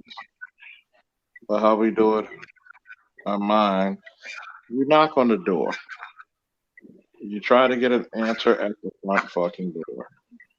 You don't go through the back of the house. Why? Because guess what? Who the fuck answers the door at the back of the house? Yeah. That's all. Who the hell answers doors at window? Who the hell answers you at a window at night Dude, after 11 o'clock? when I can understand if it was like burglary, like it was like a burglary alarm. You check windows to make sure the windows wasn't disturbed or broken. Okay, I can get. But if you're doing a welfare check is to make sure the person in the house is okay and they didn't pass out or have a seizure. Even still, let's say if somebody was out, I cannot, unless the fire department makes entry, I cannot make entry due to the Fourth Amendment. Unreasonable search and seizure. It also applies to your house. Now, if it's exigent circumstances, meaning that if a woman's screaming for help, have I kicked in people's doors? Happily. Now I gotta go settle the problem. If it's a guy with a gun running to a house doing some illegal shit, okay, we go into that damn house. But to go in the back for a welfare check, that's not right. It's I'm just getting tired of a lot of people who so-called call themselves law enforcement officers who take an oath, who are sworn to take this oath, and who are allegedly certified doing stupid shit because it looks bad on me and my profession. And other Charles, you don't get it. That oath they take is for them, the Caucasians. It's not for us. It's not for the minority. And one, I'm glad you said that. I'm glad you said that because one, when you do this shit, it looks bad upon all of us. And people want to say, why do we need more police? Why do we need more police? Because the more we have of people looking like us, the better the results become, if you ever notice. And I'm getting tired of that stupid shit. because you get like an Amber Geiger situation. Mm-hmm. Yeah. And was I on the money on the amount of time she would get? Would you say what you said 15, right? I said 10 to 10 15 to years. 15. And I said 5 to 10. So basically, they gave her 10. She's up parole in 5. So yeah, So it's like this. What Mm-hmm. made me so fucking angry, that couldn't be my loved ones. That could not be my loved ones because number one, you are a disgrace to the profession and the oath that I sworn to take. You can't talk at the same time. Wait till he finishes. AL. You are a insult, and you are disgraceful to the oath that I've taken 13 years ago. Mm-hmm. You disgust me on so many levels that you make police seem like we're stupid. And what made me pissed off is that you had a black female judge taking pity on this white bitch Mm-hmm. because that's what she was. She wasn't a lady. She wasn't a woman. She was a bitch. Mm-hmm. Strip her of all her fucking credentials as a so-called law enforcement officer because she did not do things within the law. You weren't even on fucking duty, you jackass. And when people talk about this is the reason why people get phobic of black people in power because you dropped the ball. Mm-hmm. You dropped the motherfucker, and then the family.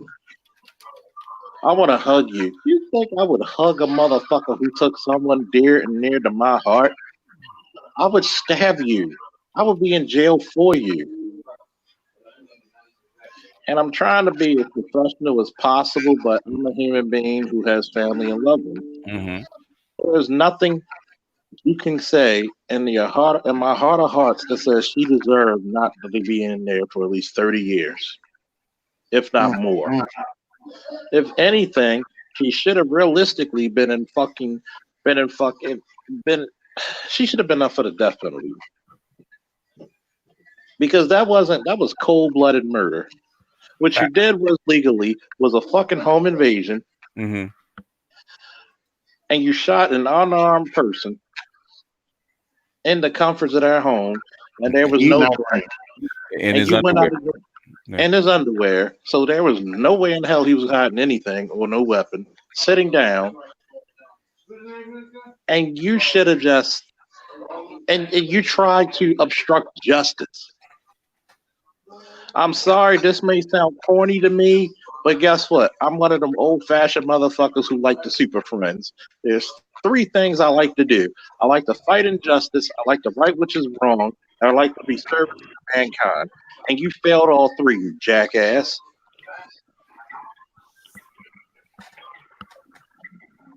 That's coming from the officer of the goddamn law. I'm sorry. Super friends kind of molded me into that thing with the 3 goddamn things a police officer ought to do. And it's sad that a goddamn cartoon had a better idea what the fucking police and the law enforcement agencies in this country should have done. Fight injustice, right which is wrong, and be in the service of all mankind. Yeah. How hard is that fucking 3 things to do? Yeah. Please, panel and chat, please tell me if I'm wrong. If you think I'm right, give me a woo. If you think I'm wrong, say hell no. And, let me ask you a question, Charles. Wouldn't the 2:00 in the morning, wouldn't wandering in somebody's backyard put you in more danger? Knocking on the front door. I've done it many a times for alarms because sometimes you might get an alarm for like somebody's burglar. Like there might be an alarm because there's a sensitive window, and I have to go in the backyard. But you still got to be on guard. I'm gonna have my flashlight. I'm still gonna, depending on how it is, I'm gonna be looking to make sure no suspects. But you got to be on point. You got to be able to let people know you're police, or give something if it's possible.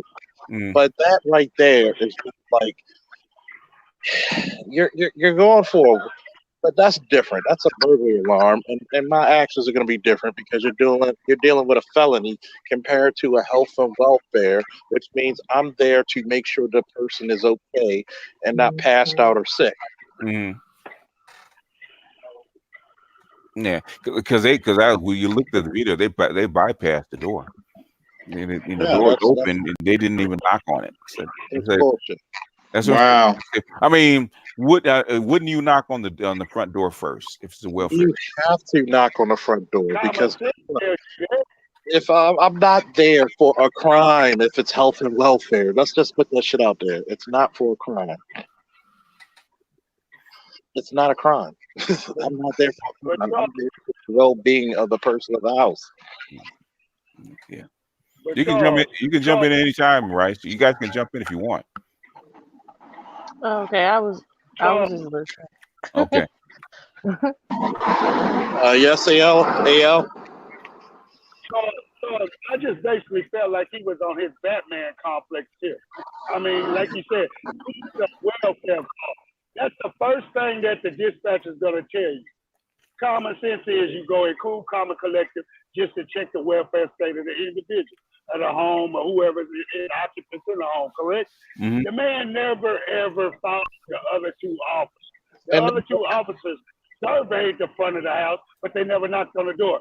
that's This joker decides, I'm going to go in the backyard, use my flashlight, look around, people around, and whatever happens, I'm going to say, hey, I'm scared, I'm going to shoot. He didn't even announce. You're an officer of the goddamn law. You have to announce police at the most. Police. Yeah, that's why he is where he is because he didn't follow procedure. I'm not cutting these Mm. pages. but No but black. He knew the AL exactly and what the the AL chat, BGS, and everybody, right? Mm-hmm. Yeah. Remember a few months ago when we had a dude named Mufasa say that we shouldn't have more black people as police? Yeah. You know, I'm sorry. God, there's a reason why stuff like the Gray Falcon Initiative, Yeah. regardless of how people may feel about certain people, is important. Shit like that is important because you cry about power, you cry about being treated fairly. Nobody's gonna treat you any more fairly than people who are in the same scope of the world as you. Mm-hmm. And I'm sorry, I'm one of those ideal. Yes, Comic Con is in Baltimore right now this weekend. I'm going tomorrow, but guess what? Them heroic values do ring true in my head. Guess what? There are little kids to this day who looks at me when I put my uniform, especially my son and his best friend. Mm-hmm. Hey, Dad, you forgot your Batman belt. There's people who look at you as the hero. They don't look at you as, oh my God, I'm scared for my life because this officer may mistake me. No, they look at me as the motherfucker who gets them out of trouble. Yep.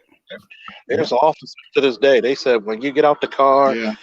swing your ass Pantene, I feel so much more comfortable about the situation. There's people who's like, okay, there's this cop. He's coming out the car. I feel comfortable with the situation. He's big as hell, but Yeah. treating me like a human being. Yeah. The first thing you look up, you see a black cop, you kind of exhale a little bit. At least you're going to have a 50-50 chance if he's black. Yeah. That's why I look at it. Yeah, but I kind of look at them down south a little suspect now because these black cops down here, they've been on that protect and serve and blue shield shit. I'm like, seriously? Seriously? Y'all don't watch the news. Well, let me ask you, AL. Would you rather see a bunch of Jim Bobs get out of the car or Officer Charleston? You know what?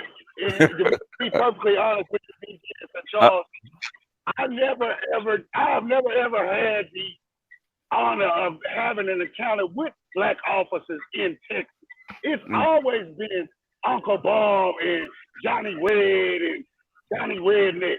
So I wouldn't know how to deal if I seen it. Now I have black officer friends, but I never get pulled up by black officers. Black officers see black men in the street in Austin, Texas. They just give you a nod and a wink and keep it moving. And all right, don't fuck around here because he on the job.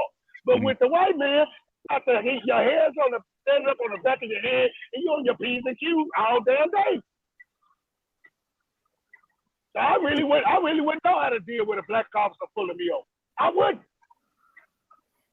I would just be I've had one honest. pull me over. Yeah, I've had a few. I had a few. They always been. I mean, they tell you what the business is, and basically Yeah. they approach you, and they don't pull that stiff patty roller shit. Basically, hey man, what you doing? They say, your tags are out. I say, yeah, man, I know. All right, man, I'm gonna write you a ticket and be on your way. Get that shit fixed. That's what they do. They write a ticket. 10 minutes later, I'm on my way. None of that, all that, where you headed or what you're doing, where you going, all that other kind of crap. Basically, hey man, tags out. I've got look only got warnings. Well, I don't even mind a ticket, man. If I'm rolling and I deserve a ticket, write me a ticket. I've never tried to talk my way out of a ticket. Hey, give it to me. But BGS, Charles, I just seen something on YouTube a few hours ago before your show came on. A black man got pulled over by a white officer for having an air freshener in his window. One of those pine scented cone air fresheners, the trees. Wow. And you know this officer proceeded to hold this man up for a total of 45 minutes, and for 20 other minutes passed him over 24 times. Have you smoked weed? Are you smoking weed? And the man handed him license, registration off the muscle, asked him, was this a routine traffic stop? Do routine traffic stops normally go like this? I guarantee you I pull everybody out the car on every stop. I guarantee you I ask everybody these same questions every time.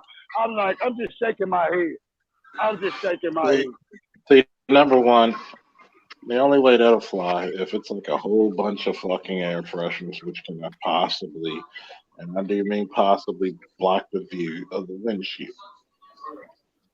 But one air freshener is not gonna block the view in my fucking windshield. Oh, I got about 3 of them in my truck right now, including the Batman bobblehead. No, I'm still a Superman fan, but my girl bought me that one. I was like, oh my god, that's making me look sacrilege. But it's the fact of the matter is this, right? See, black people must understand this one phrase. Reparations isn't going to come to you, the niggas who write the checks. Especially.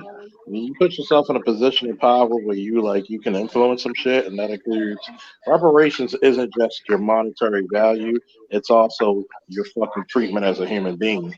True.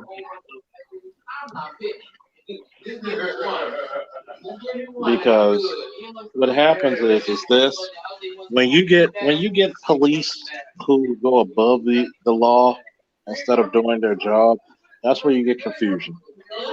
They take it personal. Oh well, you get a bunch of people who only meet other races of people when they fucking meet the job. You never live by black people. You never had to deal with black people until you got there, and that's scary.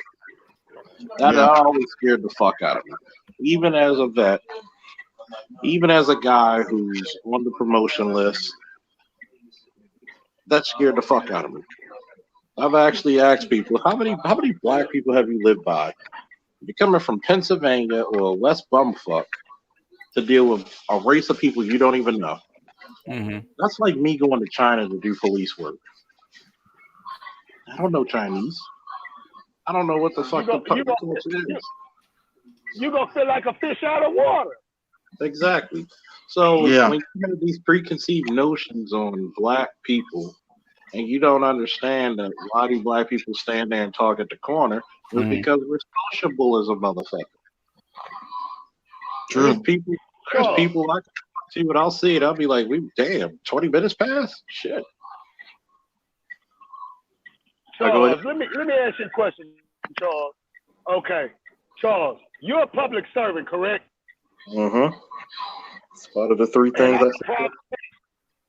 And I'm a private citizen, correct? Mm-hmm. Yeah. I'm the private citizen, you're a public servant. Who has more rights, the private citizen or the public servant? You always got to protect the rights of the citizens. If you don't have So a that means reason, the father. well, you always have to protect the private citizens. If I'm looking So for a the, guy, if I'm looking for a guy and I'm chasing him down for drugs and I don't find shit, I'm not gonna plant shit on him. Better luck next time. That's why we like you cops in Baltimore. At least you guys will shoot a fair one. Oh, Yeah. but see In that, LA, that not so fortunate. you know, I've shot so many fair ones, and niggas actually. I had OGs on the street was like when I told them I'm gonna be on the promotion list in a few weeks. Mhm. They're like, yo, you deserve it, yo. At least you give us a fair one. Yeah, yeah, yeah. Yeah. There's so many cops that use that to their advantage. Yeah, so yeah, I understand. but like I was alluding, BGS, Mhm. that's the whole problem in a nutshell in America. The public servant feels like he has way more rights and protection than the private citizen. And the private citizen doesn't even know that he has more rights than the public servant. You fucking work for me. You're a fucking public servant. Mm.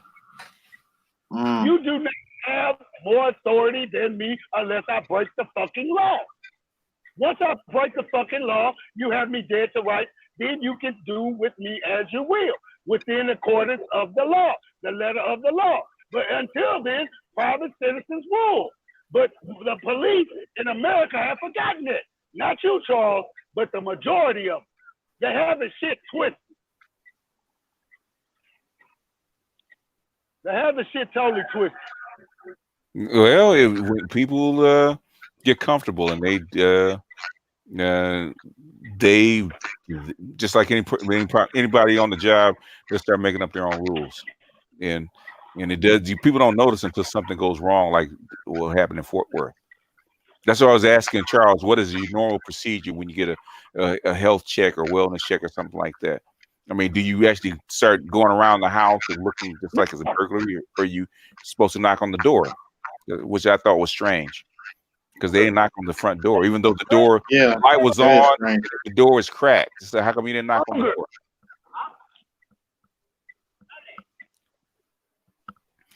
Now, if the door was open and the lights were out, then I mean, how many burglars actually open the door and then keep the light on?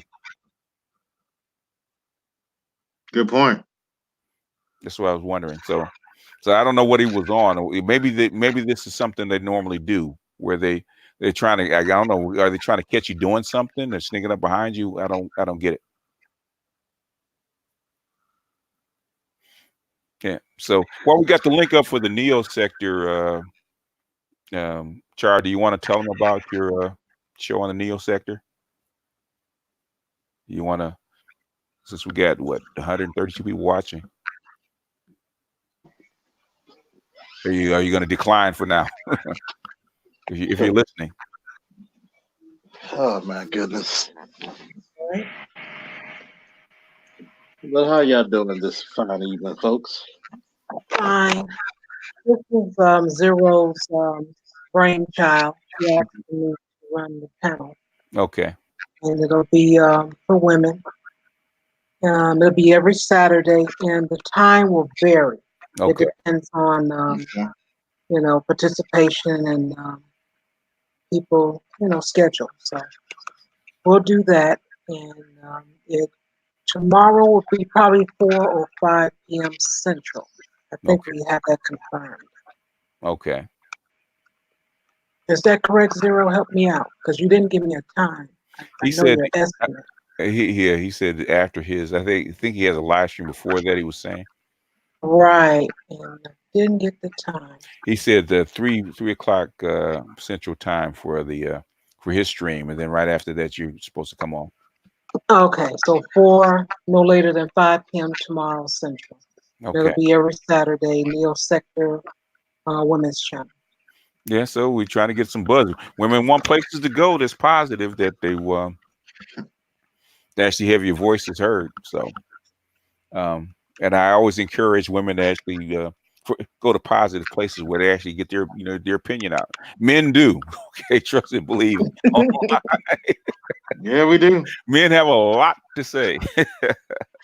have a whole lot to say, and women, we don't hear enough of women's voices. So we see them in the chat, we see them in the comment section. We don't hear their voices, and which is something I don't understand, because um, in where things are recorded, women are the exact opposite of when they are, say, in public without the cameras rolling. Women have a lot to say when there's no recording going on. But when all of a sudden when the cameras come, all of a sudden they whoop. It's like, You know they gotta keep that reputation up. I guess so. It's called plausible deniability. And nope, I didn't say it. You know, I never had sex with that woman. Oh my God. I did not have sex. I still can't get that on my head. Sexual I did relations not with that have sexual relations with that woman. woman. Oh man, that's why we got her now. That's why we got his wife now. Still around. She I wants know you already told me, but she want to be president so bad. You know, she will.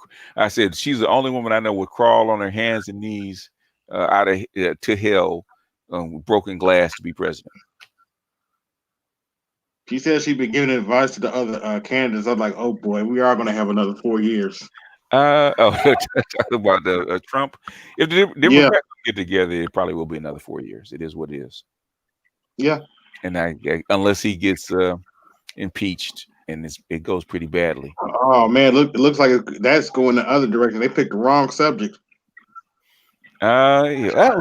You can never tell. I mean, if if they can impeach you for having sex or lying about having sex in the White House, they can do anything. Yeah. And then the only thing about about Washington D.C. is that when somebody does something wrong, it's on both sides. It's never just one-sided. Very seldom is it one-sided. Yeah, the Ice Queen is trying to become president again. Yes, she never stopped. Ice Queen never stopped trying to be president. So don't get it twisted. So if she can figure out a way to sneak in, she will. Who are you talking about, Hillary? Yes. Oh, it's fucking G. Yeah, she will never get up. But I thought we were talking about that a couple months ago, that she was through. She was done. She is through. You know, but the thing is, if there's a crack, she'll try to worm her way through. But she hasn't announced anything. She's helping other candidates. I have a feeling she's helping Diane Warren. Not Diane Warren. What's her name? Elizabeth Warren. Yeah. But see, that's the crazy thing. I told you about that a while back, BGS. I was serious that Elizabeth didn't run the first go around. If you was listening to Elizabeth Warren's talking points and rhetoric the first go around, she was solid, she was on point, and she was making enough sense where I literally was telling black men she was the way to go.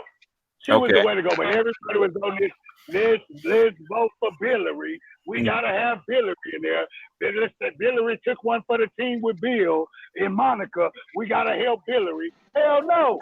Any woman who says she don't like black men, she's scared of black men, all black men from Haiti are vicious and evil, and the other shit that she did with Benghazi and the other nonsense. I'm in there in the Clinton prison plan, pipeline plan, and all that. Screw her. Now, don't get me wrong. I got a daughter. And one day I would like to see a woman president. But anybody who runs for office and runs vote for Hillary and not vote for Clinton or vote for Johnson or vote for Nixon or vote for Carter or vote for Obama, no. Run on your last name. And women, I want y'all to hear this clearly. Don't y'all do this shit Camilla's doing and Hillary done did. You're not going to get elected. Well, no man in America elect your ass trying to run on your first name. That shit ain't cute. America was built by well, it was basically she's not asking you to vote for her. She knows black women will vote for her. That shit with Twitter that Kamala's doing definitely ain't cute. Kamala's done, but she's done. She's done. She's desperate. Yeah, she's trying to she's trying to be an influencer now. She's done. So she's probably trying to get even with Gabbard, because Gabbard actually torpedoed her campaign.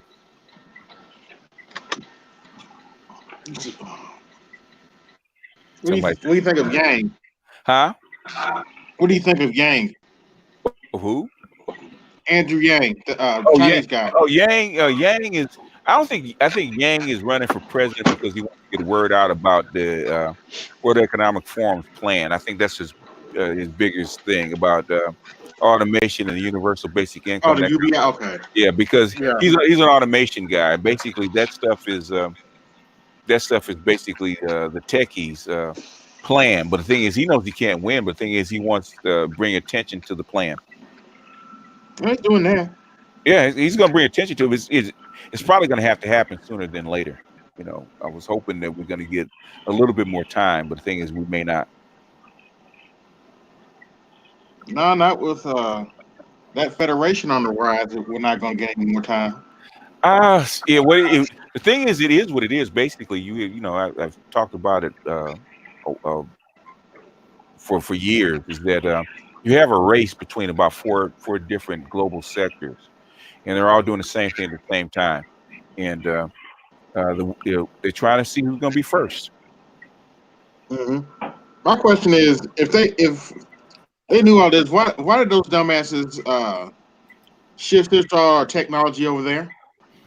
They didn't. Okay, you got to remember that this technology. Okay, I actually talked about it. We'll talk about it again. Okay. The shift actually started in 1970, right? Okay. They knew they were going to the silicon chip, the silicon wafer, but the thing is, the silicon wafer was very toxic to make because it takes all kinds of exotic chemicals to make a silicon wafer, and that waste has to go somewhere. So even though you had places like Silicon Valley, because they started Silicon Valley in the 40s, and places in Texas, like right around Houston and Austin and Dallas, they had places where Intel was making chips and stuff like that. Texas Hmm. Instruments and Intel were making chips. The things they're toxic, and so they knew they were toxic. So they were trying to slowly but surely move that stuff offshore to where these things could actually be mass produced. So they started in the 1970s in Taiwan, and then they moved to Korea, and then all kind of places. You notice over the time, all your electronics start to be shift overseas to Taiwan and Korea, right? Like it started with your radios, your pocket radios, then your TVs, and then your computers. In fact, the IBM, remember the IBM PC, the IBM PC Junior, all those chips are actually made over there in Taiwan. So that's how come Taiwan could Wow. actually own all those PCs because the chips they needed were actually support chips actually needed were actually done in Taiwan and in Korea. So they could actually sell the PC clones over here. Just drop in an Intel chip, and you're on your way. And with the PC DOS that was cloned, they could actually sell a whole bunch of these clones. They weren't part of the IBM's name, even though it was IBM's architecture. But over time, as the sector grew, they couldn't make all these silicon wafers over here because they're too complex. Oh my. Yeah, that's AL.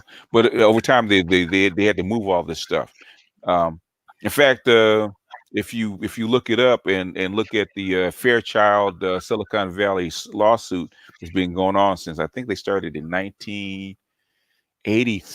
I'm saying I want to say 85, 83, 85. So they have this massive lawsuit that's been going on since 1985 because of the sector of ground where they actually poisoned a whole a large plot of ground where these Fairchild and IBM used to be. So basically they had to shift the stuff overseas. So once they shift all the silicon over there, they said forget it. Instead of just making the chips, just assemble the boards and assemble everything over there.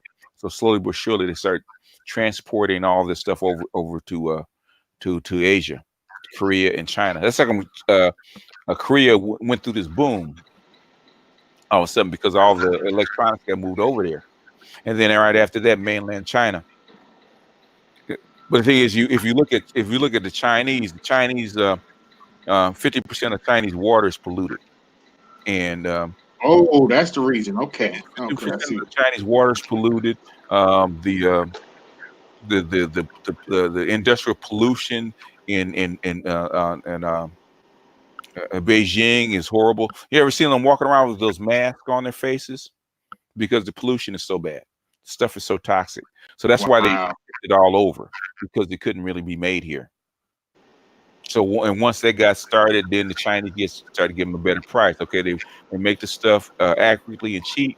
So and we're making a bigger profit. Let's give them more. So give them not just chips, but also a car parts and tanks and steel and all that kind of stuff. So once the ball got rolling, they started making everything. Yeah, So that's how it started, and this is how we wound up here.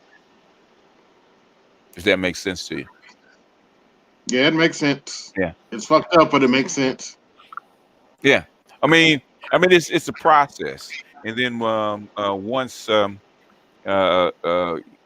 profits is the opium of capitalism, and so China allowed them to make humongous profits. In fact, I wish I could find the old video because actually They never record. found a way to just out of curiosity, they never found a way to do it safely. Like, make sure it's not toxic. I think they're I'm just asking. that I'm just saying for a job sake. I haven't. I mean, they may have, but I haven't looked in a while. But so far, I haven't seen them come up with a process where you could actually make the boards safely. Okay. So, because of the chemicals involved, I don't think they've changed the process, the silicon process, all that much. Even that's the problem that they're having now with the 5G chips. All the support chips, the 5G chips are made overseas in Korea and China, and I think they moved parts of it to Vietnam and Thailand, but the majority is in Taiwan, China, and Korea, and a little bit in Japan. Yeah, a bunch of doctors are really concerned about that 5G technology. Yeah, of course, they have every right to be reason to be concerned about it. But guess what? Some things are going to happen anyway. 5G is going to happen anyway because the Internet of Things will not work without 5G. So if you cut out 5G, then basically you're going to fall further behind as far as drones and automation. Oh wow. Okay. What's going on, folks? Hey, Meech. Wolf, Hey. the creation of the textiles is part of it, but textiles are not the main reason why you had the big shift. Textiles are a very minor part. How China overcame it, did what it did, is because they have a lot of very high tech work that's been done over there. That's where it came from, but that's how it started. Because I was curious myself because I was you know because I was thinking about just moving up to where the because all this stuff is actually stored in, I think is in the San Jose Library. They have tons of boxes of this law school. And I was thinking about, hey, why don't I just move up there, go through all the boxes? They had like 183 boxes of documents, big boxes of documents. Just go up there and go through it, and maybe start writing a book about it, about how how our economy just got shifted over to the mainland. I mean, not mainland, but over to Asia, and actually see if Council of Foreign Relations actually sponsor a book. That's at the time. Ambition.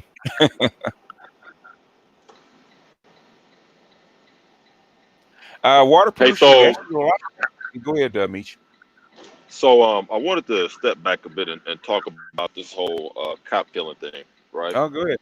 So, so people already know the history of blacks in this country, right? We know it's unlike anything else that's been on this planet, right? Okay. Yeah, well, no, What do there's. people? Well, I mean, as far as just having a widespread, put it like this, in a time when we're told we're not supposed to have to deal with that, but Mhm. yet we end up having to deal with it. That's what I mean. I mean, We'll go to India and walk in an untouchable shoes for a minute. See what they go through. okay, exactly. Yeah. Okay, so but Yeah. here's the thing. Okay. What do people what can people possibly? I'm wondering why there's been no federal intervention. Because what do they think people are? How much do they think people are actually going to put up with? You know, every Uh, time I have uh, a, every time there's a white officer in my presence, I'm literally holding my breath, wondering if this is going to be the moment. And what do they think people are going to put up with? Am I supposed to just put up with it because a guy with some clothes on? Because a uniform is just clothes, so you guys can identify each other. It mm-hmm, doesn't make you Superman. It doesn't make you a moral authority. It Mm-hmm. doesn't mean you can do whatever the fuck it is you want to do, mm-hmm, right? So what do these guys think is good? Because I'm telling you right now, we've already had an issue in this country for a very long time. It's one thing to mm-hmm, be putting stuff under pressure. Right mm-hmm, now, mm-hmm. they have let people come out of it in a time when they're saying, "Hey, this is supposed to happen to you," and now you're essentially not doing anything, sending the sending the message that, "Hey, well, this is just what it's going to be, and you're going to have to deal with it." What do they imagine is going to happen? Um, until you do something, they'll keep doing what they're doing. You have, like you say, you got to do something. You just can't sit back and complain. You got to do something. And there are ways you can do something. And like Officer Charles said, you have to go sign up. You got to police your own neighborhoods and stop letting white people police your neighborhoods. Charles is actually I, 100% correct. But I say they've been saying that in the conscious community for 40 years. I've That been I saying that ever since we talked about it here on this channel. That people, more of these young guys, going to have to go sign up for the police department. The thing yeah. is, you're not, when you're talking to young guys, they don't think like older guys do with some wisdom. So you're making them think, hell, if I come to the damn police station, it's not going to do any damn good. Especially when you're talking about all these cops that have come out and have lawsuits against their damn stations because they see the BS that's going on, and then when they say something about it, they get mistreated. Okay. Okay. Okay. I'm gonna say this. I'm gonna say it this way without getting in too much trouble. You live in Okay. a very complicated, complex society. Okay. Yes. And there are tons and tons of ways and tons of pressure points to put pressure on the powers that be to actually do something. Yes, there Okay. is. And politics is one way, money's another, which is finance. And there's a lot of different ways you got to put pressure points on the society.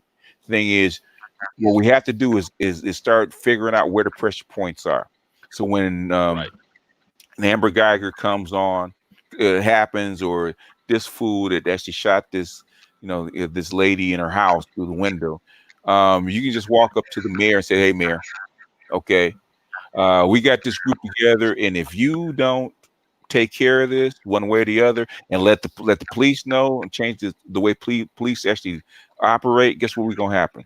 We're gonna do Mm-hmm. this, we're gonna do that, we're gonna do that, and then you're gonna have to answer to your business sector about why this was done and how come you allowed it, because it's going so that little $1 million that you thinking of that you're gonna pay the family off, think that's gonna be okay? No, we're getting ready to hit you hard. This is what we're getting ready to do. Right. Now, well, here's what I'm wondering though, BGS, is if things in this country outside of that are already at a pitch fever. Mm-hmm. We already got enough going on. Mm-hmm. Why would they not look at this and say, "Hey, we can't let that go on"? Do you get what I mean? Because It's in their best interest not to let this go on. okay, if let's take it from a bully standpoint, right? Right. If all I got to do is show up and say, "Give me your money," I ain't got to do nothing to you. You give me your money. I'm gonna keep doing it until what? Until I make you stop Till fucking you with make me. me Yep. stop. Yeah. Exactly. Yeah. So if you Well, hug cops off that are playing the cops here and tell that little white cop that it's okay to send them a message. and that shit right there, boy. That Yeah. shit. You know what I wanted to ask? Does anybody know if they're ADOS? Because a lot of times when you have people that aren't ADOS, this is the kind of shit you deal with. Those people in the court, they were all ADOS. You can tell by The, their accent. the family was ADOS. No, family was No, family from what's it from Haiti? Virgin Islands. No, the Virgin Well, Islands. there you go. There Virgin you go. Islands. They don't relate to us. They No, don't relate to us, no. and that's why you're gonna get them hugging and shit. Well, I know the family did, but I'm talking about the officers of the court. No. Yeah, I know they. Yeah. I assume they were ADOs. I meant the families though, because a lot of times you end up they don't. Well, you know what? They had paid. I'm thinking they were paid off. Tell you the truth. It could be. Well, the thing is, it's at some point there's other ways to actually do things, And I'm not gonna say how here, but there's other way to do things. Mm-hmm. Well, I mean, if we get a large enough number of people that are willing to damn do it, Oh, I think that as that much as much as you and I'm trying to get over. I'm trying to get over thinking. I know you can't ever bring everybody with you, but you want to bring a larger number than it appears you can actually fucking bring right now. And I'm thinking I'm it getting to the it point, doesn't man, where go ahead. but basically if you can form I tell you, if you can form a hardcore group of 100,000 black people that are dedicated and willing to do something, whether it's online or I'm not talking about Mm-hmm. I'm not talking about commit violence or anything like that. Just being online and Right. influence people. You can actually do a lot. But the thing is, they have to be Yeah. dedicated and together and not Yeah. bicker because can you get 100,000 black people in one space and have some kind of cohesion? That is the problem. Yeah. We Well, can't. you know You, what? you look at the manosphere. Yeah. Yeah. See, the problem ain't getting them together and getting cohesion. The problem is Uh, keeping the bullshit at bay that breaks the cohesion up. Most black Yeah. people agree on the shit. The problem is people come in, there's ego, there's tempers, and what are we competing for? To be the king of the goddamn argument? yeah. There's just a lot. I bullshit you not. Whenever I'm around a white cop and he looks at me, he's just all right, he's cool.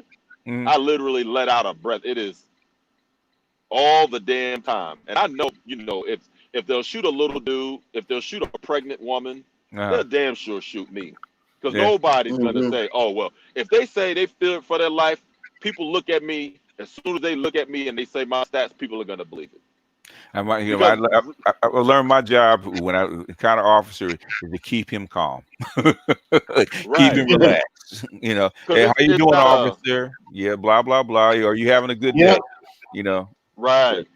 So Because, am I getting you before you had your coffee or after you had your coffee?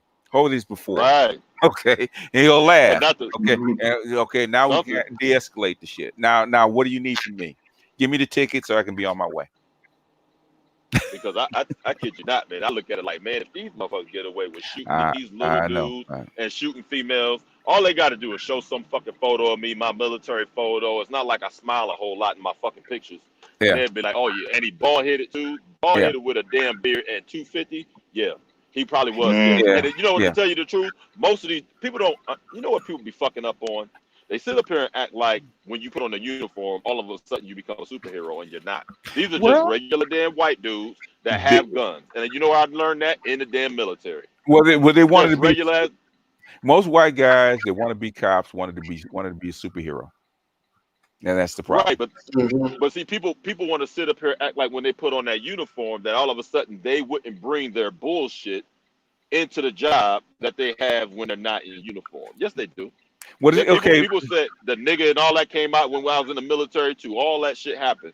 So well, they make it seem we support our police. No, you're not supposed to support the guy. You're what supposed to support the system. And if that guy acted within the system, that's one thing. But the moment they find out it was a white dude in a uniform, and I'm gonna repeat, a white dude mm, in a uniform or a white woman in a uniform who's soon gonna dye her hair blind and put on blue contacts, then all of a sudden everything else goes out the goddamn window. yeah. Well, the thing is that if eventually we're gonna have we like Charles says, and Charles says it all the time. We had to solve the problem. How do you solve the problem? You got to police your own neighborhood, and for that to happen, Mm-hmm. then young men will have to. The best of our best will have to, that aren't in tech or something like that, will have to start signing up and becoming police. And then when they do become police, we're gonna have to respect them as black police officers. Oh, they're gonna have trouble there because it's a lot of Wait a minute. motherfuckers that just No, go. See, we I go. like that. I like that concept because when you can't respect me, now I get to earn my respect. You know how I earn my respect of being a black police officer? How's that? I bet you ain't shit without that gun and badge. Let me put that badge down on the table for a minute and let's go at it, nigga. Hey, Oh, really? I could tell Yeah. I could tell you, Officer Charles, that would never happen in Los Angeles. Because if they said it to an LA cop, guess what he did? He said, "Well, I'm not gonna put it down, but guess what? It's in your face now. What are you gonna do?" Right. That's what they would do. Now move. That's what they do Now in let's LA. go, my boy. Yeah, now let's go. You know, the gun's out. Now let's go. What you gonna do? So LA has no problem with pulling out their guns and and putting one in you. They had no problem. They're like the LAPD that shot that kid in Costco. They had no problems with putting a bullet in you because they know they're gonna get away with it. But that's LA. That's why I respect Baltimore, man. For a cop to actually put his gun and badge down and have a fight with a dude on the street, not in LA. I said that's old school, but I respect it though. But you know, but you got the sad, scared little boys who talk about that's police brutality. No, that's not brutality. That was a clean and fair ass whooping. Yeah, He's like, that's ass whooping right there. yeah. If you can walk away with a couple of bumps and scrapes, that's nothing compared to. It's a broken arm between Oh yeah, friends. I'll take that any day. I'll take that. Yeah. What was better than Undertaker, man? Pumping Yeah. blood out of your system, filling it up with fluid. And we ain't talking about that nigga tombstone and choke slamming your ass either. Yeah. Yeah. See, the fucked up part about it is that I've never seen a bunch of fake thugs come out of jail talk about, oh, I'm in jail for this shit. But as soon as you put your hands on a motherfucker, Black Lives Matter. No, black ass whoopings better, nigga. Mm-hmm. I'm not gonna kill you. I'm actually saving your life right now by whooping your ass. I'm just gonna make you You know that, Charles. You know what? I'm wondering, does it take heat off black cops with everything that white cops are doing right now? Do people tend to breathe a sigh of relief whenever it's y'all showing up? Because y'all got white cops in Baltimore, right? I won't say, but I won't say it takes heat off. Well, it's about 47% black in the Baltimore Police Department. Damn, I'm if I keep remembering this shit. But anyway, I hate math. But it's kind of funny. I won't say it takes heat off, but man, it feels like air conditioning my way. Yeah. Okay. Jump in, Terrain, if you want to jump in. Oh, no problem. I was just listening to the conversation, wondering when I was going to get the opportunity to jump in. But I was just listening to see what people was going to say. Oh, yeah. Okay. It's the fact of the matter. Jump in. But go ahead, Charles. But it's the fact of the matter. This when I tell a lot of these black dudes all the time, they be like, "Oh, you always got a comment to say. When am I wrong?" You know, it's always like, "We get you next time, Gadget." I'm like, "Nigga." Like they talk about fuck the police. No, fuck you. Wait till you work for them. Then you can say fuck the police. I remember that it was funny because my lieutenant, not to name names because we don't snitch in Baltimore. Remember that. Stop snitching. Why my nephew and his friends laughing in the background?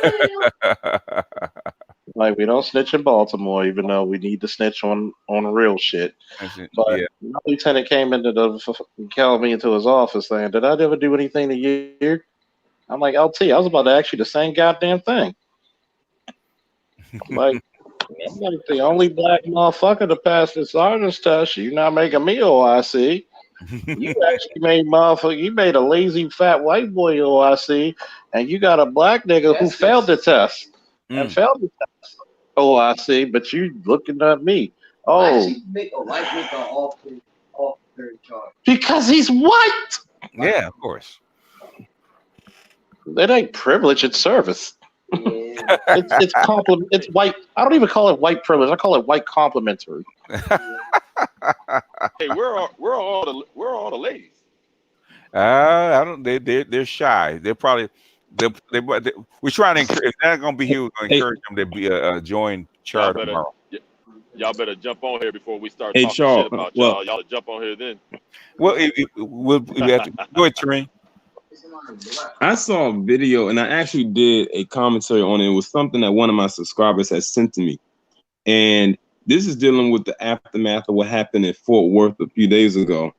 And it was this black man that got up there, and it was at some kind of town hall meeting. And he literally put the entire town hall, council, city, whoever on blast. He put them on blast by name and by proper title. It was a 3.5 minute video, and I got only like 2 minutes in. I stopped when he called one of the people up there a grand wizard. Okay. When I saw that, I said, "Hold up, I gotta pause this right quick because I gotta do a commentary on this and then listen to the rest of this." He put all of them on blast, and when he only had like about 3 minutes and some change to speak, but even after that bell rang, he was still talking, and the people got upset that they were trying to escort him off of the podium because they wanted to keep hearing him put them on blast. Like he went literally in a circle and put all of them on blast. He called one of them a grand wizard. He was basically calling other ones lazy. He put them on blast by name, title, how many years they've been up there, and what they have not done for the city. Okay, I'm gonna put it to you this way, Terrain. You know what the issues with that shit is?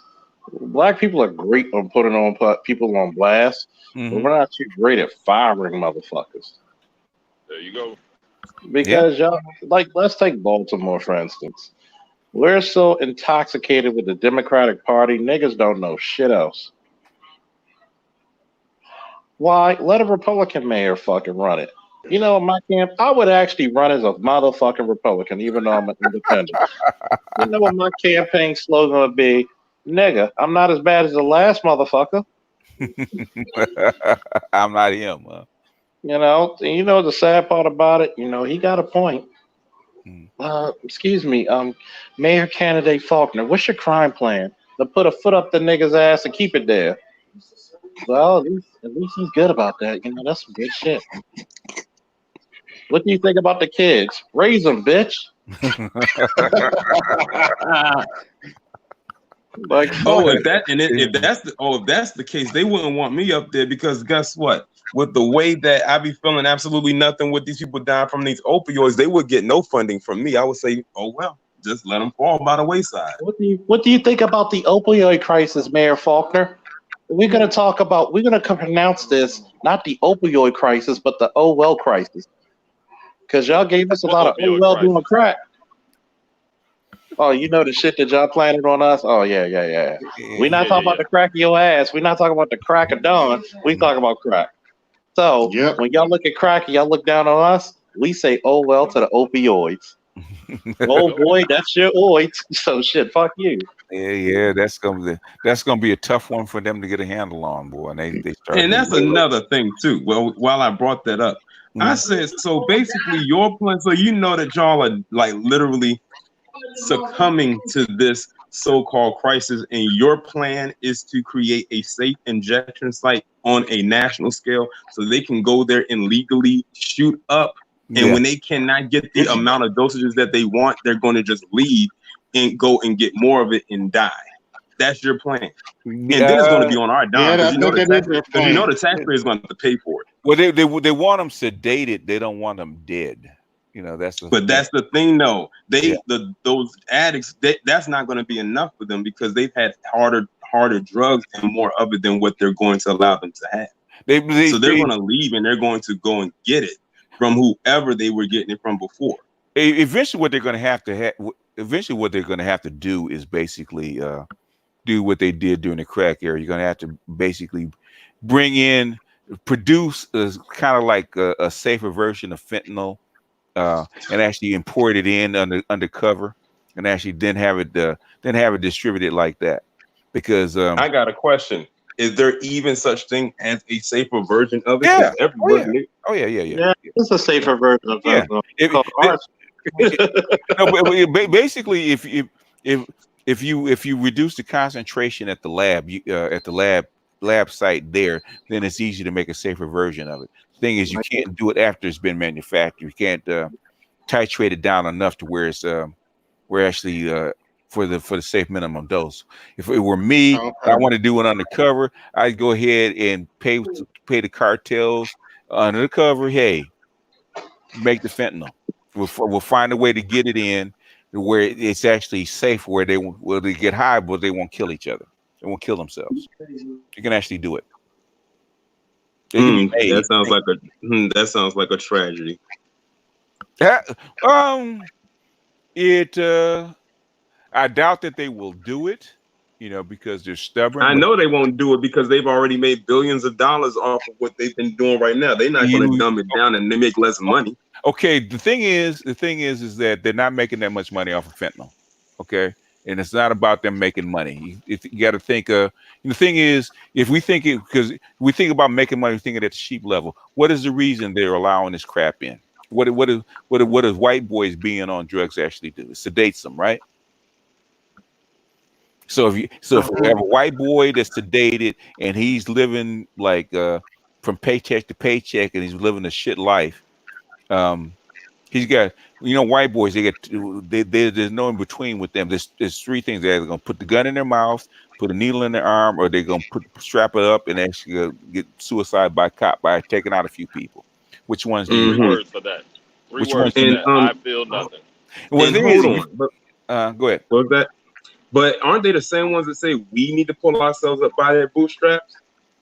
And more. So I'm going to throw that right back at them. Well, the thing is that what we're doing right now, we're not talking about slogans and stuff like that. We're talking about it at the executive level. Okay, you want them sedated. That's how come you're allowing it in. So when we line on the street, because if they really wanted to crack down on this stuff, they probably could. But the thing is, it's between them being sedated and them being calm instead of these 150 million. What is it? How many white adults do we have? 120 million white boys, adults. Picking up that gun that been marching somewhere. That you can't find jobs for. You want these people. Yeah. Okay, this is what they're doing. They want them sedated. They don't want them all riled up and have little white near incels on some kind of rampage on a daily basis, taking a whole bunch of people out. And you don't want them dying because if they die, then you can't replace them. Just because you're gonna have a lack of population. So you have to find a happy medium. But the thing is, that sounds like a personal problem. It is a personal problem. The thing is, it is, but the thing is, it reduces the structure of the United States, and so we're thinking about from their end. So, and you know what else? You know what else doesn't help? It doesn't also help that they're fighting a genetic war as well, and with their already declining birth rates on a global scale, that makes it worse. Which is why abortion is going to be illegal by 2023, in my opinion. That's 1 year after they're going to be beneath Hispanics in the state of Texas, which is in 2022, prediction wise. Yeah. Well, they can always push more white people in certain sectors. The thing is, they have to stop the bleeding. They have to stop the decline, and you can't have because I think what is it between suicide and them dying of opioids, you get 100,000 white people themselves is pretty high. And basically, if you think about it, as far as the cost factor, okay, by the time you get an adult from 0 to 18, you've already invested like $250,000 in them. So you get 100,000 people dying, adults dying that are at working age. You can't replace those people, especially if they're dying young. So they're in a quandary. I wouldn't want to be them. They're gonna have decisions. This is what I would do if I were them. But the thing is, they're not gonna do it because of pride. So it is what it is. So safe needles. Safe needles is not gonna do anything for them. Safe needles is only gonna keep them from dying faster. Go ahead, Charles. I have a new song for that. It's called "Nobody." Everybody taking fentanyl, but nobody watching you. because President Trump asked Xi to actually do something about the illegal fentanyl labs, right? And basically, Xi flipped his finger. I ain't doing nothing. That's how come that's the reason this big row about the trade wars going on, because Xi won't do anything about the fentanyl labs, and Xi's not going to do anything. Xi's not going to do anything as long as you're not selling it to Chinese people and exporting. And Xi's they're going to turn a blind eye to it. No, we know it's illegal. Yeah, it's only helping him. Yeah. They got to remember the opium. The white folks did it to them about 50 years ago. It's the big payback. Yeah. Yeah. That's all it is coming. The chickens coming home to roost. Well, BGS, why I have to actually thank when I actually found out that palm colored individuals was the face of drugs. That whole sector right there, when I really kicked off my channel or reignited it, is what also kicked off my famous "I Feel Nothing" slogan. I know. So I give it a whole round of applause. Which 360 degrees. which is only second to PPP. Even I have to use it sometimes. You know, this is going to be a Petty Pendergrass production, right? Yeah. Oh, I've used Hey, that video. This is that real video petty. says everything. Yeah, That video is petty. I like That intro is petty as shit. I love it. yeah, that is petty. It's petty. It is petty as hell. Yeah. I love that shit to death because I'll be like, it's a Petty Pendergrass Productions, Yeah. and it's literally fuck your feelings industries. and then of course, like, so crazy because when I came up with that intro, I said I wanted to use that intro for these videos because it sets the tone for what I'm about to say. But I said I need something else to add to this to make it even funnier, and that's when I added that clip at the end. Mhm. I love that shit. And he To got make it cell fun. phones as a spotlight. To make it funnier, you should have used like a kazoo. I was wondering how come the guy in Florida didn't get violins. I was waiting for the violins for him. Which one? The one that shot the dude in the parking lot. The last one you did. There were no violins. Well, But he got sentenced. I I thought could there have. was violins. I mean, I could have, but I'd be very strategic. He only got 20 years in jail for what he did. I'm glad that he got that because I thought he was going to get way less than that. Mm-hmm. But let's be real here. What would you have rather get the Petty Pendergrass to? Him or who was the one I recently did it on? Stacey what's her Dash? face? No, not Stacey Dash. Amanda Seals. Not getting into that party. Mm-hmm. Yeah. Oh, that's right. You talk about you talk about the Reed Richards forehead looking bitch. No, because the thing is, when it comes to the Petty Pendergrass Productions, it has to be something that petty happened to somebody that I don't like, or somebody who has done something that really rubbed me the wrong way. And she's done a lot of things this year alone, just this year alone, that rubbed a lot of people the wrong way, especially black men. Because she made up that lie about that black doctor early in the year that could have really messed up his career. So when this stuff came out about her, I said what made this so great is the fact that this happened more than once.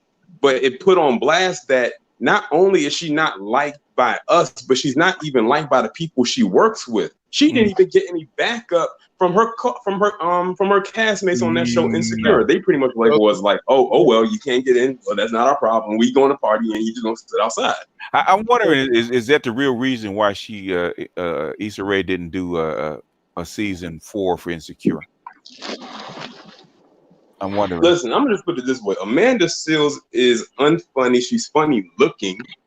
I'll give her that. Mm-hmm. But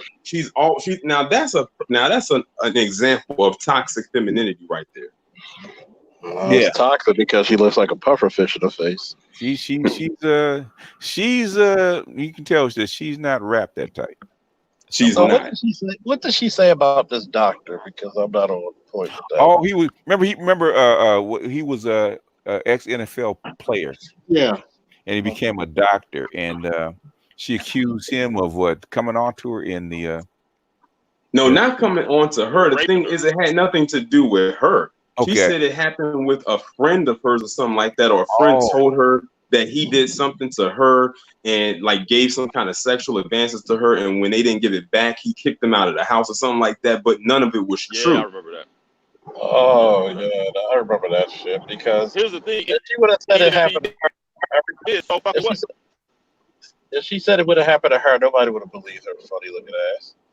And that's the thing right there. That's what made people say, okay, we think that she made it up, because if this so-called friend came and told you this, why would the friend come and tell you and not go to the police first? Like, what could you do? Okay. Well, here's Yeah. And the then thing: this if he makes a so-called section, friend, we never heard from this so-called friend, which makes us believe she made the whole thing up because she probably wanted to get Did, with him, and he probably turned her down. didn't he turn her down? Like I think he did, and that's probably what she yeah. did. She probably made up some lie that some friend. Listen, the chick has literally a lot of voices floating around in her head. She's like the real life Harley Quinn.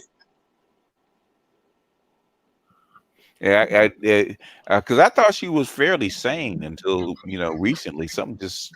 Something Yeah, went because off. when she was describing that story, and the thing is, what made it so bad is she did it because she has like a podcast or something like that. Mm-hmm. So she went and told this so-called story to the whole world, and then then people was going into his comment section, but literally it backfired on her because nobody believed her. Like her story did not sound accurate at all, and for her to, and what she tried to do for damage control was to go and do some kind of stand-up and invite all these black men on stage and sing this Negro spiritual song. Like it was a big mess. Like what she tried to do was damage control.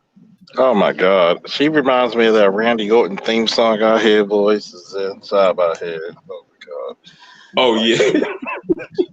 Like that's man. I wish I had all the equipment y'all had to make all that funny music. I'm just, I guess the only thing that makes my videos is that I'm just ignorant as fuck and I don't give a fuck. Mm-hmm. Like, man, that bitch about as funny as 9/11, man. That's the fucked up part about her. Yeah, she's not. Like, she's a decent actress, but she's not funny. yeah, see, BGS, you're still a hopeful young man there. When you say decent, are we measuring this by like animal actors, child actors? Yeah, she's a child actress. She knows she can act. She's just not funny. They act like a goddamn. Speaking of child, Charles, you know what show she actually got her start on? What was that? Small Wonder. No, remember that show, My Brother and Me, back in the day? That's what she got her start on. Oh, I thought she was the brother. Oh, oh, here we go. Yeah, she played the friend to the sister. Oh, her. So she mapped out her dating life early in life. I like that. She's always the friend, always the bridesmaid, never the bride. And the thing is with her answer, she's probably one of the women that wonder why she can't get a man, and then she'll blame the man as to why they don't want to be with her.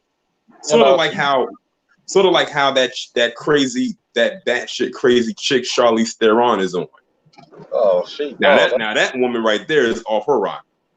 Oh man, Jesus Christ! I mean, child protective services. I can't wait. Man, she better never step foot in Baltimore jurisdiction because I'm gonna fucking hit her up for child abuse. Right. Where to God? That's who DSS need to be called on. See, that bitch is like, man. I hate to call a bitch, but you know, you gotta remember this is not the Coliseum, folks. I know. Right. I hate to call that four-legged animal another four-legged animal, but Jesus H Christ, man, she is crazy. Yeah, I mean, when their own castmates won't take up for her, I said, okay, there's something really going on. That's probably why they didn't have the fourth season. Probably because of her. BGS, we wasn't talking about Amanda Seals. We were talking about Charlize Theron. Oh, that chick. Okay. Yes. Oh, that's the other crazy chick. Because and you know what's so crazy? Because I did a video about her a few months ago, and I said this woman got a lot of nerve to say what she said. So she made a comment because she said she hasn't been in a solid relationship in like a decade. I said, oh, that sounds like it's a problem with her. But if you look back at her dating history or her dating pool, she was always the common denominator of all her relationships. But then what really made me dislike her was what she's doing now with her adopted black son. Got him walking around here wearing Elsa dresses and blonde wigs and calling him her daughter and all of that stuff. She's doing that. She's calling her black adopted son her daughter. Yeah. Yeah, you know what? She's raising her black son to be a girl. That's a big thing in the white sector about transitioning your kids early. And that's another thing. Go ahead, I just want to Go ahead. Speaking of dress wearing, what the hell is wrong with Pharrell or Pharrell, whatever? Like, That, what? Yeah, I know what you're talking Jesus. about. Yep. that's How that's do that's that's where the money's at. cancel subscription to GQ immediately? The new That's what masculinity. BGS, you just said what I just said. That has to be that's money Money. seeking, a vanity, all types of stuff. But Mhm. it was so funny because I was listening to somebody do a live stream today talking about that. And somebody left this comment. They said, "Why is Pharrell dressed like Belle from Beauty and the Beast?" I laughed so hard when they said that. And I said, "It looked just like that."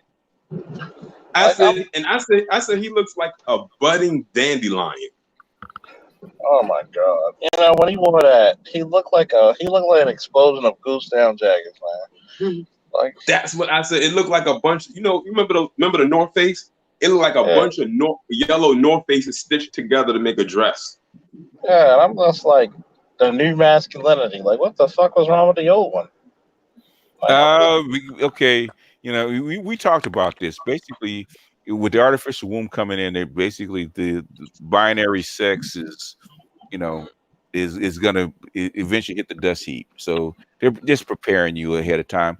Remember, to change culture takes about 3 generations. So if you don't start, if you know this change is gonna happen within 6 years, you got to start preparing the culture early. So that all this transgender, LGBTQI, and all this uh, uh, uh, gender fluidity is basically preparing the whole population for what's coming. That's what's gonna happen. I kind of like my gender. I like it a lot. Yeah, most people do. But the thing is, I think 99% of people do like their own gender. But the thing is, if what's coming, they have to prepare you for that. Start brainwashing you early. Well, They're not worried about you. They're worried about your children. I know that, and you know, my son made it a point. He like, I don't want to be a girl. And I was like, what made you say that? I like being able to pee and just walk away. He's a Faulkner, though. Oh, he's such a false one. Oh, But the thing is that, I'm sure he's seeing the influence that they're trying to inject on these kids, and who's supposed to be the most masculine of masculine? Who's supposed to be black men, to the point of being toxic masculine, right? So if you can convince the black men to actually accept this stuff, the white boys will actually follow suit. fuck all that. Exactly. And the thing is that's the one thing that they hate. They hate that we as a collective aren't accepting of this change that they got going on. That's why they're so quick to say we're homophobic. Because they're trying to literally use that as a scare tactic to try to shame us into accepting. I'm not a homophobic. I got 5 gay friends. Now see how it feels now? Shit. Yeah, but that's what's going on with it. So I'm not surprised. Don't be surprised if you're gonna see more and more of this. Pharrell and other dudes wearing things like dresses and stuff like that. They had a couple football players wearing kilts. Who was that? Are you talking? Oh, don't get me started on Cam Newton. No, Cam Newton up there with his grandma's scarf on. Before him, it was wearing a kilt. The receiver, what's his name? What's his name? Junior. I forget what is. He was wearing a kilt. They had what's his name? A former NFL running back wearing kinky boots, wearing high heel. Tiki Barber wearing high heel boots, stuff like that. So basically, you're gonna see this coming. So don't get shocked if you see more. It's going to accelerate. Don't get shocked. I'm just looking at this like, why do you black men always subjected? Let white men do that shit, man. Because nobody notices when a white man does it. You're right about that because nobody noticed it when J. Edna Hoover was doing it in his bedtime. No, but yeah, they didn't notice it then, and basically. But I'm actually shocked that they put that in the movie, though. I don't know if you saw that movie J. Edgar with Leonardo DiCaprio. No, I didn't see that. I'm shocked that they actually put that scene in the movie with him standing in his house in the mirror wearing a dress. They were trying to get attention. I'm sure they didn't promote that one, but they should have.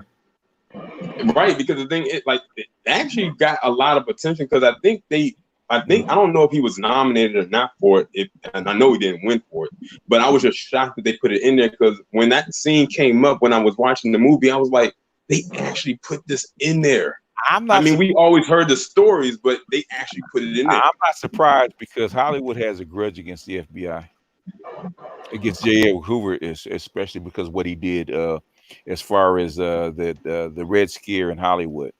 The FBI came through there and arrested a whole bunch of people, so they still have a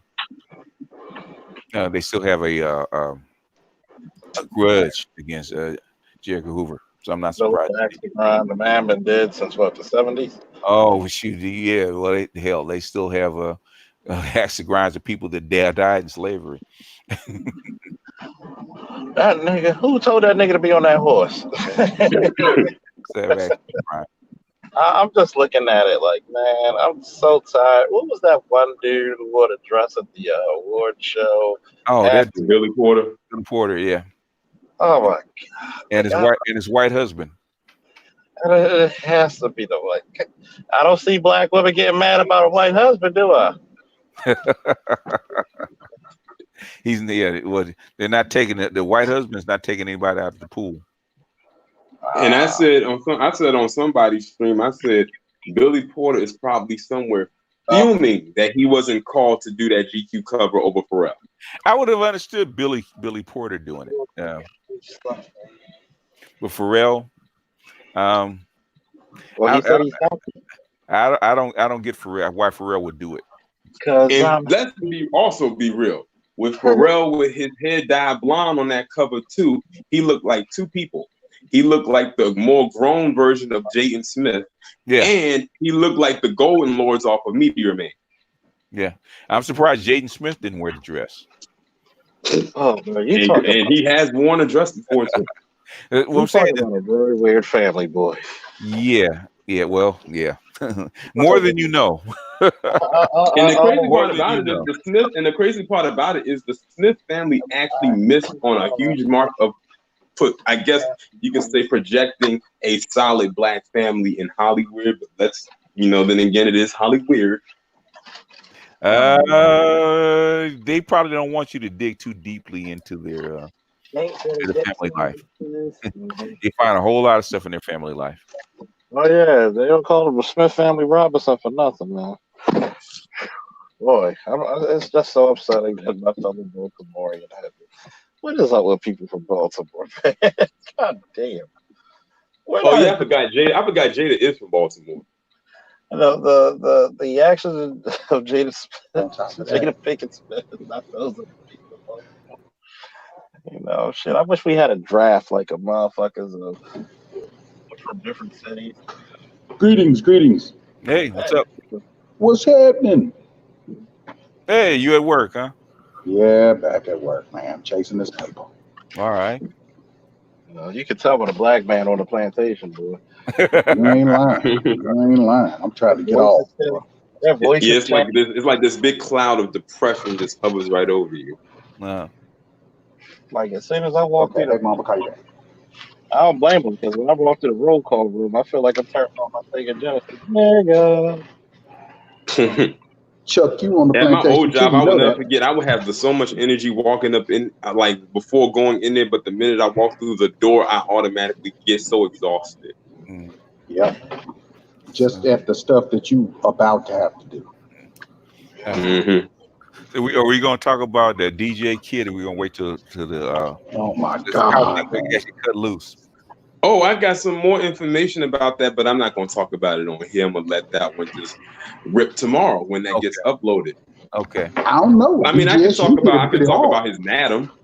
You know how petty this man is. Because I talked about that today. You know how petty this man is. He's not going to tell you, but he's going to sure shamelessly plug it in. Hey, that's what it's for. We don't plug over here. We pimp over here. We pimp videos. Okay. If your video or channel's not working, you ain't pimping it hard enough. We pimp over here. But he has a whole black madam. What? He does. What? Oh, Basically, that's right. yes, he has a black madam. His Basically, girlfriend's someone white. who would help him lure those girls or those women or Oh, whoever man. to him. Yeah, I heard that. This And dude guess is a what? whole piece of She garbage. also, I think, was a contestant on one of the seasons of the Bad Girls Club. Wow. Her name is Ashley Mabry. Let me look this man. So he is connected in some sense. Yeah, and shameless plug again. The next bomb that I'm gonna drop, I'm gonna reveal something about his connections to I'm gonna leave it at that. Well, one of his family members is a judge, correct? Well, thank you for spoiling the surprise. Oh, well, I didn't say the name. I mean, you can take it a bit further and give the name tomorrow. But I mean, Okay. that's public information, So, Oh, but sorry, oh, I'm gonna still listen. I'm gonna still look at the video though. Thumbs up. we gonna see how petty it actually is. But I was wondering, said, how could he go do all this stuff? Because they've been tracking him since 1997. Do all this stuff with what he has for this long, and nobody did anything. That's right. Exactly. You know what's so crazy? Because when I found that out, I said that reminds me so much with George Zimmerman. Yeah. Because his dad was a judge, right? Yeah.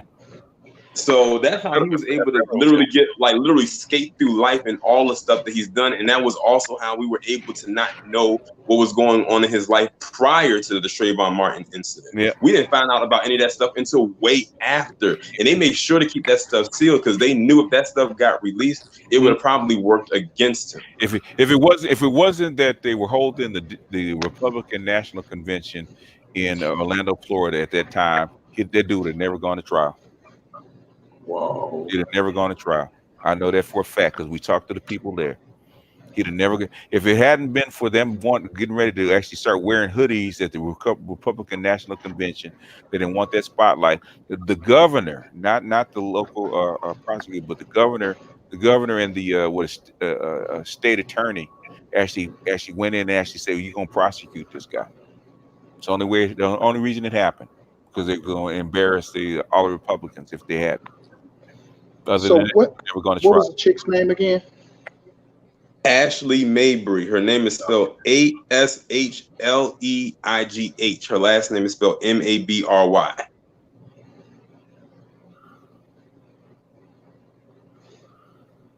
So this yeah, go ahead. And she's from, because he was in Florence, South Carolina. I'm familiar with Florence, South Carolina because I went to my college homecoming this past weekend in Columbia, South Carolina, and you have to go past Florence to get to Columbia. I don't have to go through it. You'll see it on the signs going down there. And she is from around the same area that this guy is. Like she's from there. It's a lot of small towns in South Carolina, except for like Columbia being, because it's the capital and it's one of the bigger cities. And of course, Charleston is a big city as well. But Florence is one of those small towns where people know everybody. Like if you've seen them once, you've seen them 1,000 times. I was wondering, even how could you go through, and we estimated 800 black women and nobody knows about you? It doesn't. And the thing is, this is going on for years. Like it wasn't like this all happened in 1 year. It's just that he got caught this year. And guess what else I found out? Now, this isn't in the video because this came about after I recorded it. Mm-hmm. The way he got exposed was because of a little white girl. Oh, okay. Man, wow. Look, these people are planted into our communities to spread that stuff. You know what I'm saying? That's what I heard. Man, and then I think it was some. I don't know if you said it, BGS, but they said that there's the infection rates for HIV for females is higher than males. Right. So then, I mean, so if they're getting it from black males, then there should be some, some parity. Some parity in the numbers, but there is no parity in the numbers. So that means that it's artificial. So something else is going on to increase these numbers in black females, man. I heard. He said it, but I had heard it before. I had heard it from a sub of mine that knows people in the medical field. He said the doctors who have been aware of him for like the last 10 years. So they know him. So how is he still out there? Oh, that's because his daddy's cocaine when it spoils a surprise. And then I'm gonna tell y'all something else. Then I'm gonna tell y'all something else too. I used to work in the prisons, and I'm gonna tell you, man, they sit up and they have these people with these infectious diseases, Hep C, all kinds of stuff. Yeah. Man. And they'll treat these folks inside, and then sometimes, well, at first they would treat them, but then they got to the point to where they weren't treating them anymore. And then they just turn them loose. You know what I mean? They turn them loose. They don't. I mean, the health department, I'm sure they're aware of them, but they're just back out into the community. So then you can't tell me that these people are not going to get out of prison and they're not going to try to interact in some kind of way with black females. So I mean, or with whatever female. So that is a public safety issue. And for people to sit up and just not even discuss it, I mean, it's not even being discussed. Because basically, you can go ahead, Charles. I was gonna say, you know what scared the shit out of me about that? What's that, Chuck? It's that I'm not gonna demonize all black women. I never have, never will. Right. But a lot of them will say a black man gotta goddamn be born from Krypton, move a planet by hand, have heat vision, have a six-pack abs, have a penis like a fire hose, have about 6 masters, 3 PhDs, but this lackluster looking dude who looked like he just woke up, played full court basketball, took a nap in a dirty basement, went to go DJ later that night, is getting all this play. And I'm just like, wow, what a waste of white skin, man. Like, I'm just and looking at this. he looks so greasy in that mugshot. Yeah, he looked nasty. He looks sick. Yeah, he looked nasty every time they took a picture of him. He looked nasty. So go ahead. I'm sorry. Go ahead, Cocaine. Well, I mean, hold on. Go ahead, Cocaine. Go ahead.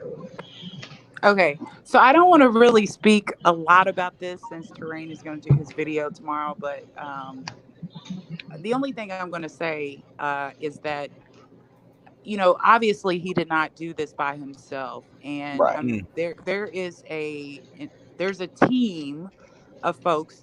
It's kind of equivalent to how R. Kelly moved, only this guy was on assignment. So, yeah. So it's a lot, and there's a lot of moving parts, but there are a lot of players. But he is the fall guy. Oh, we can just say that. Oh, okay. Okay. So I'm not gonna say anything else, Terrain. I'm gonna be front and center on your video tomorrow.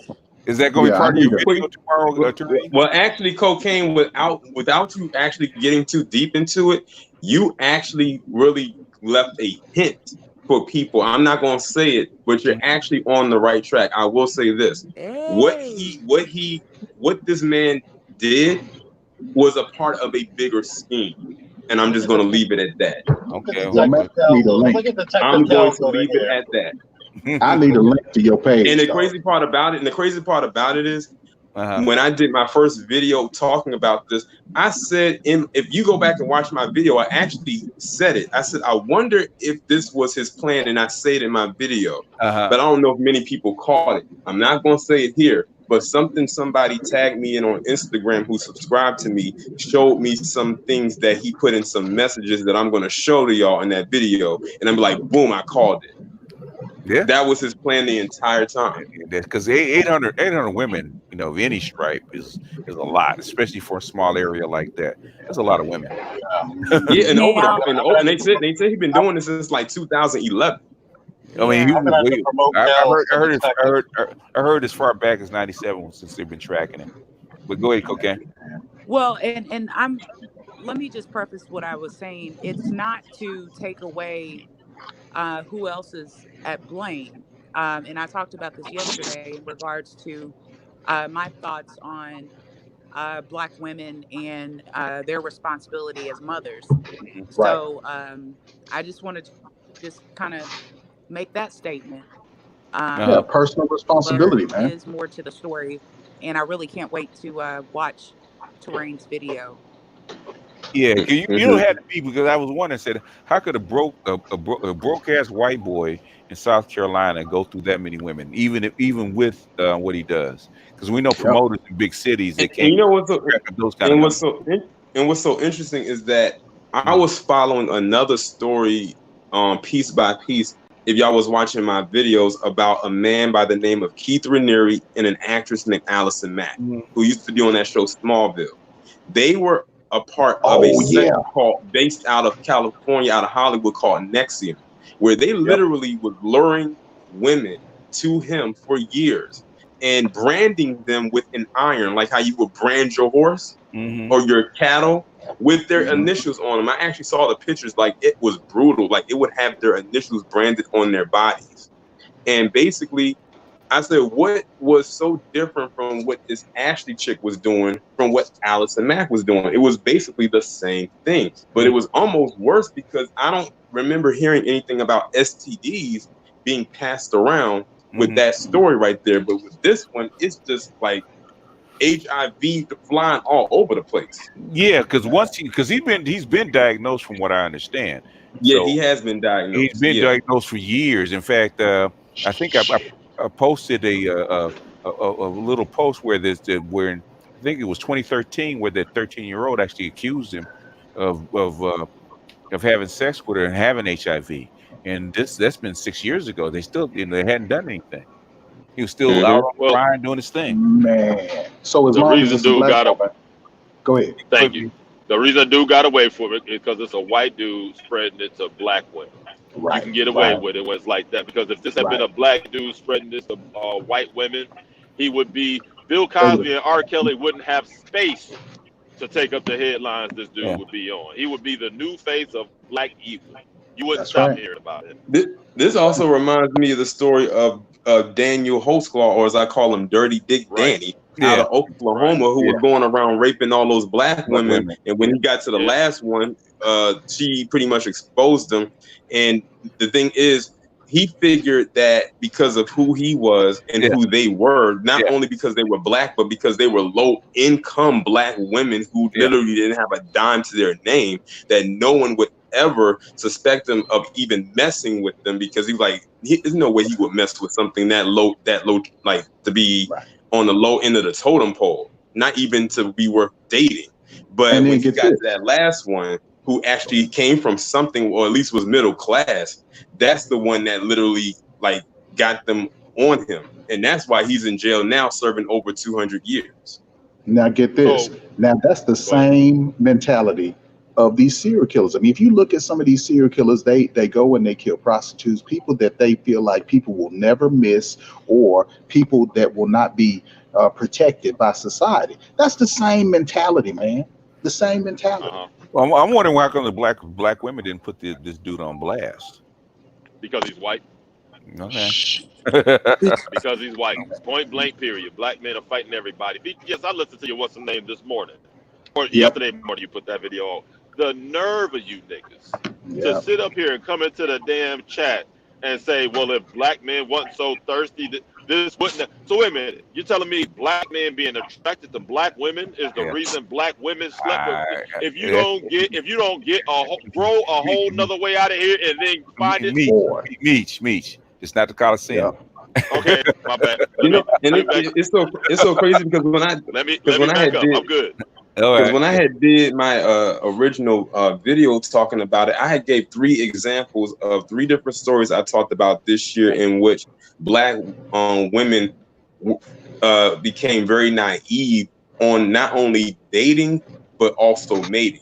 The first one I gave was a black man back earlier this year who basically was doing the same exact thing that this white guy was doing, but not even close to the same scale. Like this guy actually has, and he's a black man, had HIV, and he was going around messing with mostly black women and, fucking them raw and exposing them. The second one was that guy out of Georgia who was basically running a scam and saying that he wanted to talk to different women and basically was robbing them blind. The third one was a black man out of New Jersey who actually is not even ADOS. I think he's from over there, like overseas somewhere on the continent, saying how he would, if you gave them some money, he would invest it in some gold bars and send it back. This man, over the course of 3 years, made and racked up over $4 million on black women's ignorance. You talking about the young dude that was flashing it all on Facebook and everything? That man. Yeah, I think he was from Nigeria or something like that. Yeah, he racked up. He literally he was was like 24, 25. He was right. He was like the little black Bernie Madoff. Man, did he go to jail? Clean the fuck up. Yeah, I think he did go. I think they did finally arrest him, but man, he racked up for the last 3 years. But do you know the dude had millions? He could have left that 2-3 million and been happy with it, but he wanted to sit over here. But he got greedy. He basically got greedy. He enjoyed it. He got off on it. All he had to do was stay off of social media, though. Right, that was his downfall. He was I'm sure he gave him a fake name. But he was flashing that all up on social media. Or at minimum, man, create you another damn page. Don't floss it on the damn page that you give them the damn link to. Jesus. Yeah, they make them bolder. They don't make them smarter nowadays. At least get your rubber nose. There you go. Something, man. It's crazy. You know, Cocaine Kales. The other day, I was on a Black Brain Trust, and she told a story of her sister. Her sister was an assistant mayor, I believe it was, or assistant to the mayor. She was the deputy mayor. The deputy mayor. And look, I wanted to get on there. You tell your sister, look, thank you. I know she went through a lot, but that's a big statement. We don't get that often to where she was willing to lose her job and be blacklisted, all to stand up and say, hey, I'm not going to take this. Most people wouldn't have done that. The vast majority of people would not have done that. And if more people are willing to do that, then you're boxing them off and they don't have anywhere to go. See, the thing right now is that so many people can be bought off for so little. I mean, I won't say so little because she did work hard, obviously, to get the job and everything. But so many people can be bought off for something like that, that of course they're going to try it again. You know what I mean? One person gets bought off today, 10 people will be put in that position to be bought off tomorrow. Yep. I have an aunt who actually worked in the prisons, and it's similar story. And it's crazy, but her boss wanted her to fire one of the police officers or somebody, I don't know, and somebody in the jail, because he was a black man and he had keloids or whatever, and so he couldn't cut a portion of his hair. So they wanted her to fire him, and she did not. And they ultimately demoted her, and so she obviously sued, but it took her like roughly about 10 years to get her settlement. Because they fought her for that long.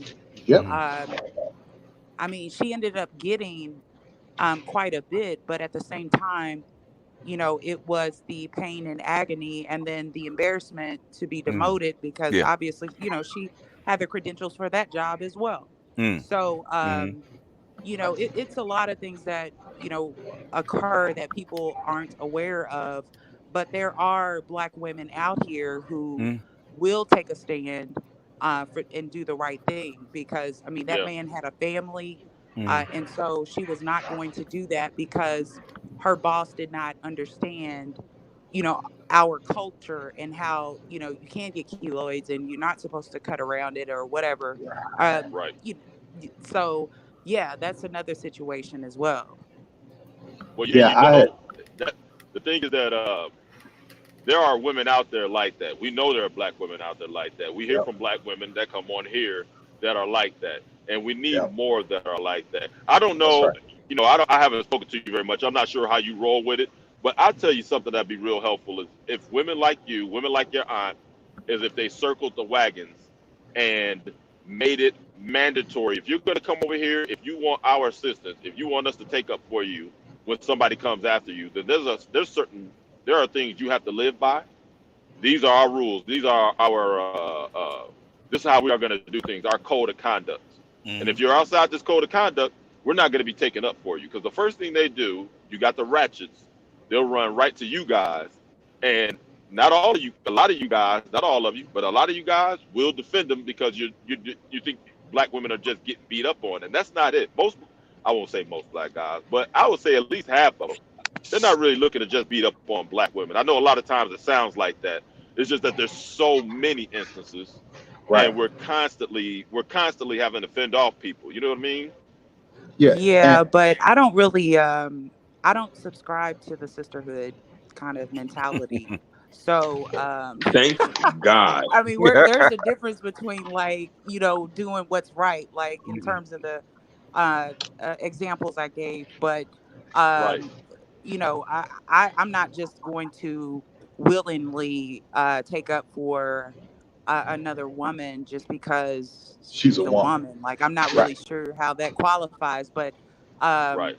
to me, I have to listen to the context of the situation to determine whether or not it warrants my support. And if it does not, then I will just, kindly walk away. Uh, and I don't have the mentality that sisters are getting beat up and so forth. So I'm a little different.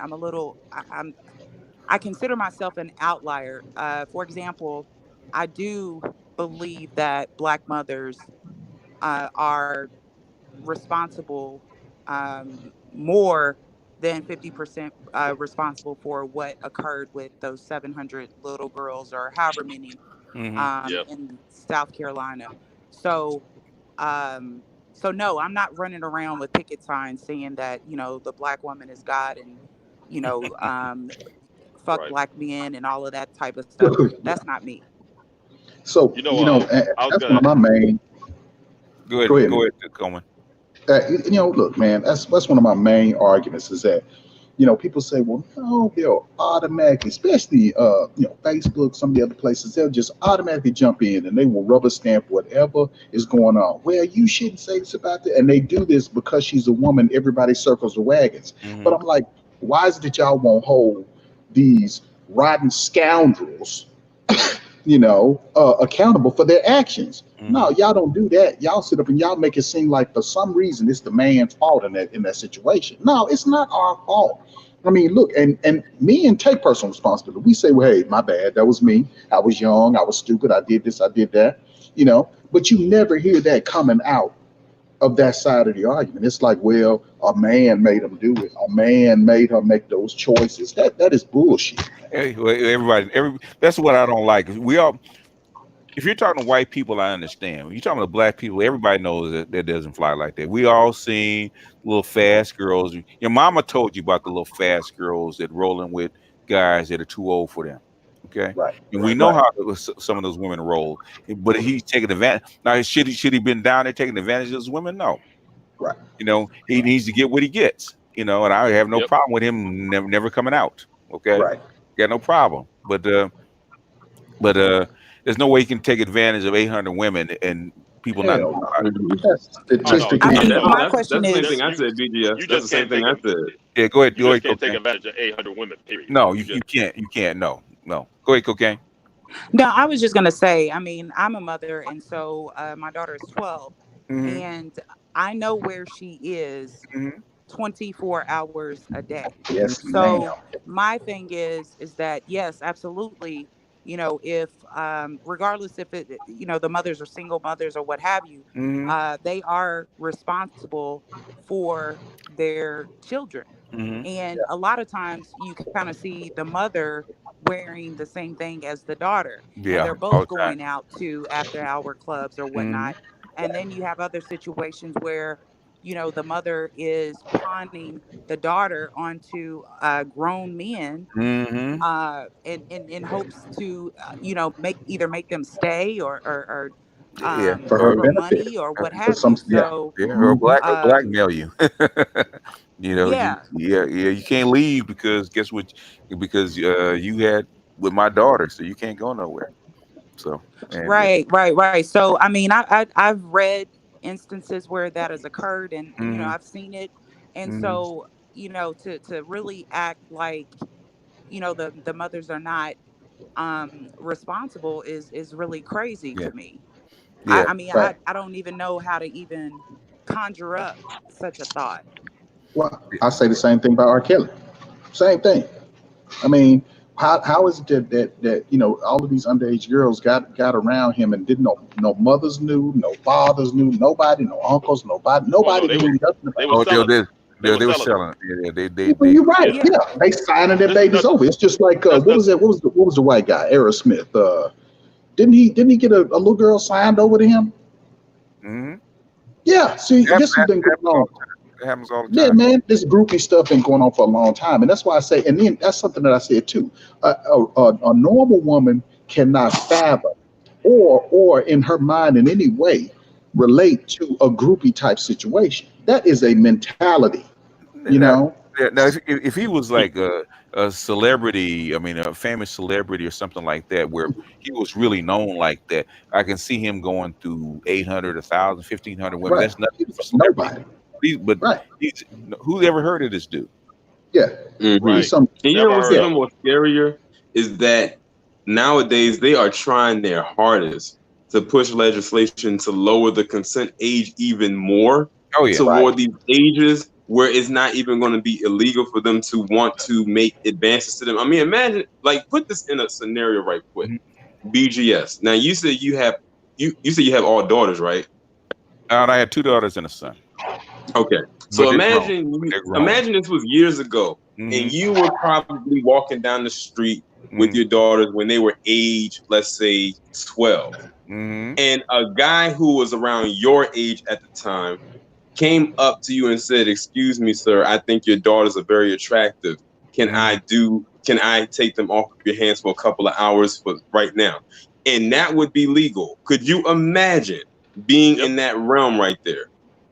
And Uh, if you did anything to that guy, you would be held on brought up on charges of assault. okay. The secret. Okay. What's really going on? Really, why they want to lower the age of consent back down? It's not because of the girls, because they want to do exactly what they did back in Rome. It's because they want the little boys. That's Little boys are far more valuable than little girls, and they always have been. ugh. Going back Well, when you to talk, well, and go that ahead. now that segues into the NAMBLA discussion. This NAMBLA is the one that's pushing for the age of consent to go down. The reason the age of consent what got pushed up is to make sure that that women finished at least high school before they got married off. So that's why they pushed the age of consent up. In fact, that's what come they're doing it worldwide, because they want to educate the girls. It has nothing to do with having sex with women after their what they call them little girls after their period, because the federal age of consent is still 12 years old. Still 12. Mhm. They haven't rescinded that. So the states could push it back down to 12 if they really want to. Go ahead, cocaine. Well, I was just going to say, going back to the R. Kelly situation, during Hmm. his first trial, I believe, I can't think of the girl's name, but one of the girls snuck in his Yeah. trial, and she was underage. Hmm. Yeah. Uh-huh. What they did not show was her mother waiting outside, Hmm. and Yeah. R. Kelly, I'm sorry, the little girl and her mother were walking out with R. Kelly. Hmm. So, I mean, again, it just shows that, yes, of course, some of the mothers knew or know about what their Right. daughters are doing. Right. And in fact, Absolutely. they're coercing them into doing that. And they need to Hmm. go to Um, jail too. Yeah. How, yes, how, yes. And that's my, yes. how does an underage girl get money and access to an R. Kelly concert in the first place? And a fake ID to get inside of the courtroom. Mm. How did she You know get what Right. in it an all is environment with too? somebody who would know R. Kelly? And you know what it all is too? It Right. goes What's that? back to 1994. Anybody know what happened with R. Kelly in 1994? Wow. When the That's tape. right around the time when he was with Aaliyah. Oh, Aaliyah. Oh, Okay. Aaliyah. Yeah, yeah, yeah. So you know what it is? I think a lot of those parents saw what happened with that and saw how she blew up, and they were Hmm. thinking the same thing would happen with their Yep. daughters. Yeah. Yep. They Well, did. well, by now But though, most of them not even in the. the thing is, they back then they could really keep that under wraps, and Aaliyah actually had talent. Right. There you go. Yeah. Most I of these mean, girls Right. nowadays, they ain't even trying to be Well, she had entertainers. They're talent, trying to but get. They're trying to get a little Go ahead. fame and some money. That's what they're trying to do. And they're looking for a Parents are trying come to up. they're looking for a quick come up, trying to get some fame and some money. And here's the thing too, you got to remember, most of these parents, these women themselves, they were sneaking in. They were trying to get at these older That's dudes right. when they were younger. Get what Yeah. I mean? You're talking about parents that were 12 and 13 and 14 years old when R. Kelly was at their prime, and they themselves was trying to get it. So it's not just it's living vicariously. First off, Yes. Yep. and it's It's the trying to have first a come up. reality TV. Yep. It's the first reality TV type syndrome. You know what I mean? Without the reality TV in it. And on top of that, did y'all hear that R. Kelly was supposedly sleeping with Aaliyah's mama and her? Yeah, that's what I was going to I heard that too. actually go into. Sleeping But with I was her also mama going and to who? say, Go ahead. And Go ahead. Aaliyah. Yeah. Go ahead, Cocaine. no, I was also going to say, you know, I mean, rest in peace, Aaliyah. Let me just say Yeah. that, okay? Yeah. But at the same time, I mean, the images that I saw of her, and the comments that her mother has made in terms of she knew where her daughter was at all times, and then I'm looking at pictures and she looked like she was drunk or whatnot in clubs with Jay-Z and Dame Dash and the rest Man. of the Rockefeller crew. And just listening to what has been said as far as her being passed around or whatnot, um Lord have to mercy. me it's just, I just think that again, the parents are responsible and Yes, they they don't are. take responsibility. Right. I have never heard Aaliyah's mother take responsibility for what has occurred, not her death, but before her death, and the trauma that she went through at such a young age. Yeah. Yeah. And that's the problem that I have, is taking responsibility, and accountability for your child. Right. Right. I agree with you. I mean, and then look at. I mean, she never had a normal boyfriend. I mean, she had R. Kelly, then she had Dame Dash. Look at Dame today, man. I wouldn't want to be around Dame for very long. He still talk Man, about it. That's part of the when you at that level, you live that lifestyle. Okay. And you're boy. susceptible to actually being in those groups if you want access to that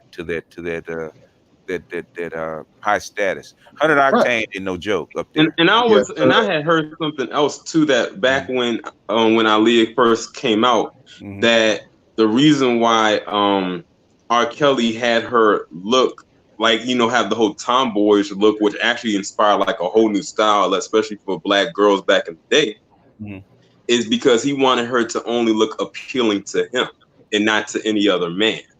But what's so crazy is, even while she was dressed like that, she was still very attractive. Very. I think that they wanted the whole move because Chris Cross the baggy jeans, and Chris Cross and the little kids actually wearing that kind of stuff actually set that Right. off. Right. Was that around the same time, or was Aaliyah first? Was Chris Cross first? Or was TLC? They were all dressing kind of like the same, you know? It's the same era. It's the same Yeah. era. It was Yeah. around. Chris It was Cross was all like younger. all around the same time, though. I'm Yeah. just wondering who popped it off, you know? Chris Cross is Well, actually first. Okay. Okay. I can get with that. Well, I would put it this way: it was common to see the boys or the guys do it, but it wasn't as common seeing the women do it. No. Right. Right. Okay. Well, let's go back even further. What about when Mary J. Blige was doing it? Was Mary doing it before them? Well, Mary wasn't really wearing like the baggy clothes and everything like Hold that. She on. was always Yeah, Go she back and look was. at Mary. Yes, she was. She's wearing combat boots. Timberlands.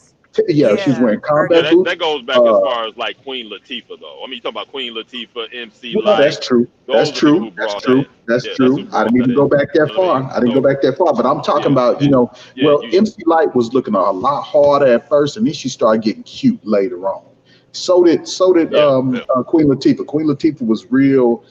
She was wearing a lot of baggy stuff. Then, she started wearing, a little bit, tighter stuff, jeans, Timbs, all of that, But still, when you really start looking at some, Mary J was 94. Yeah. So yeah. Hey, about the same Art. So time. around about the same time, huh? Yeah. I know Chris Okay. Cross did it first because I used to play Chris Cross for my daughter. She was like 3. Yeah. Yeah. Yeah, I used to see him. Like 3 or 4 in '92.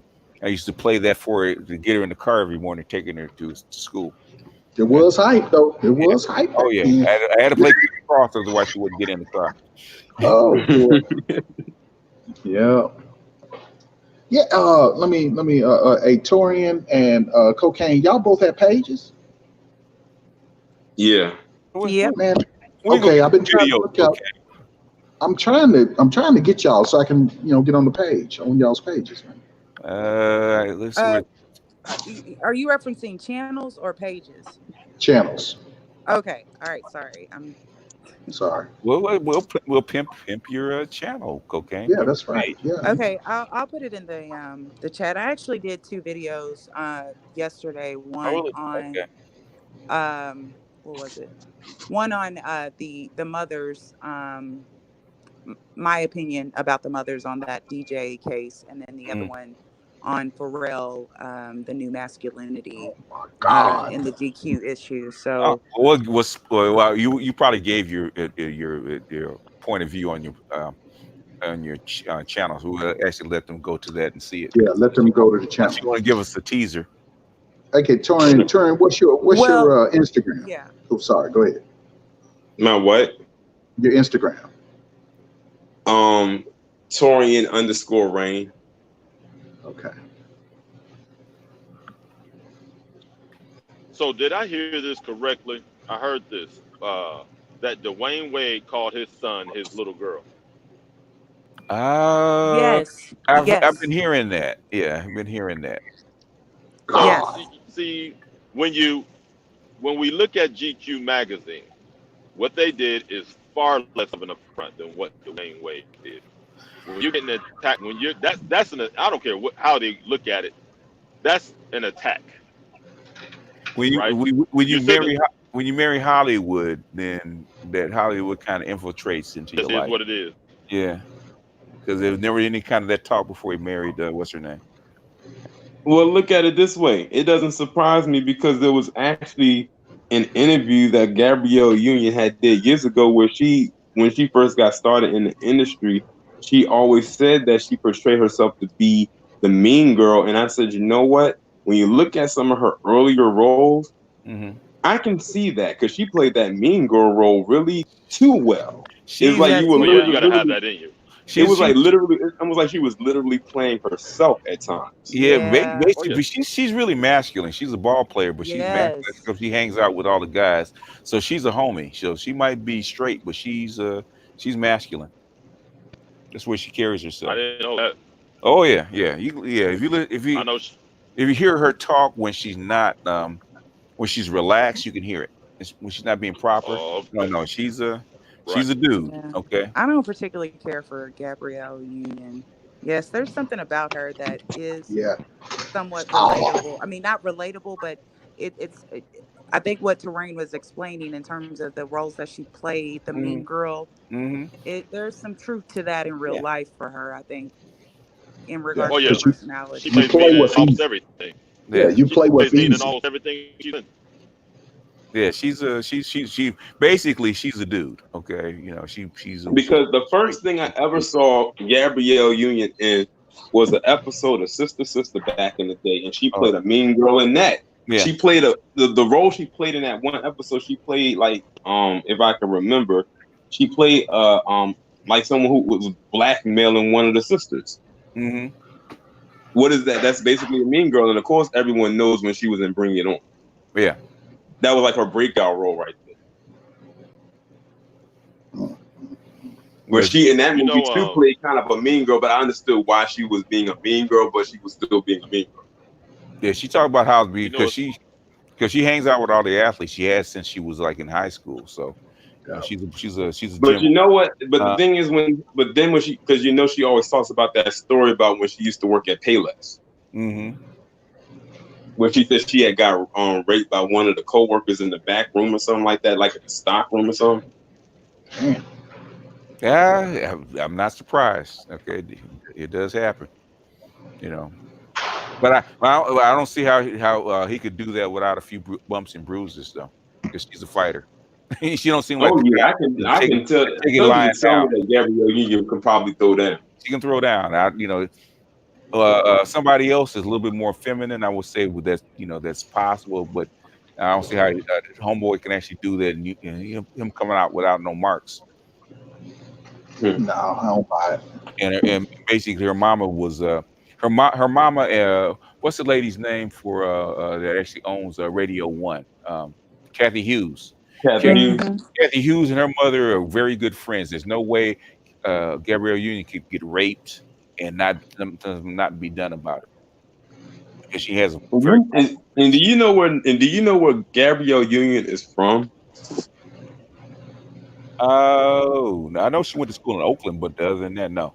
Where's she from? She is from Nebraska. Oh God. I kid you not.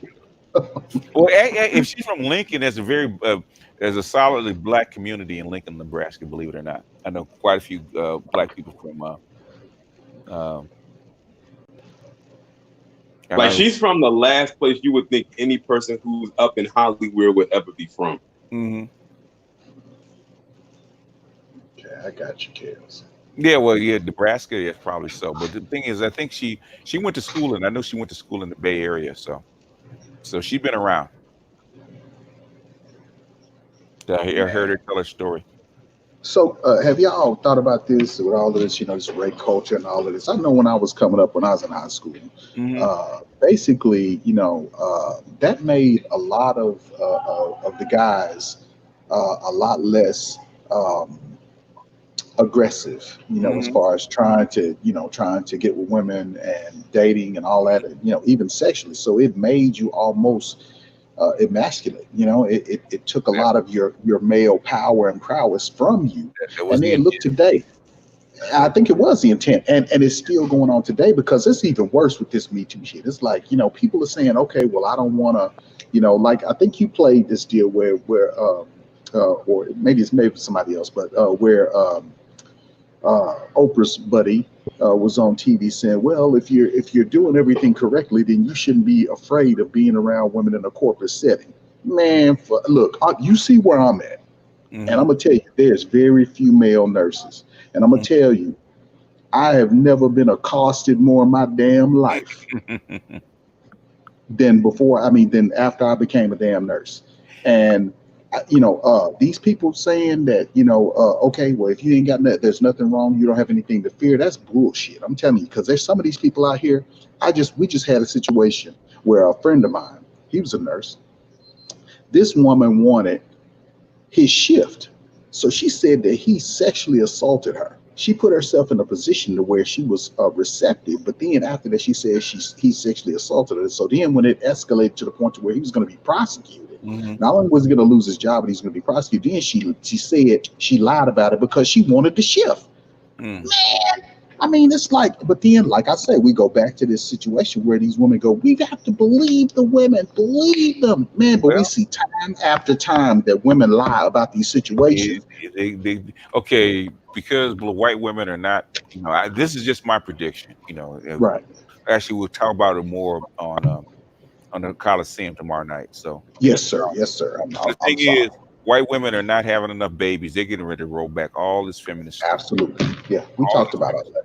Yeah, we talked about that all the way back. In fact, we just had an article saying that Louisiana is probably going to lose all their abortion rights. Oh my God! Next year. And they're doing it on purpose. Doing it on purpose. But see, they don't even see the big picture. We talk about it here and stuff, but they don't see the big picture. They're saying they're looking at it as if it's just some, Republican move just for some, basic type of situation. But no, this is thinking ahead. This is a chess move. And most people don't even see it. I told, in fact, that was because I have a terrible lawyer, and I've had this running argument with her for about the last year and a half about them repealing the Roe v. Wade. And I was telling her, I said, if you look at the fertility rate of white women and basically the death of white people, eventually they're going to do something about this. I said they're going to roll back all these. They're going to roll back abortion, and then it'll come after birth control next through Planned Parenthood.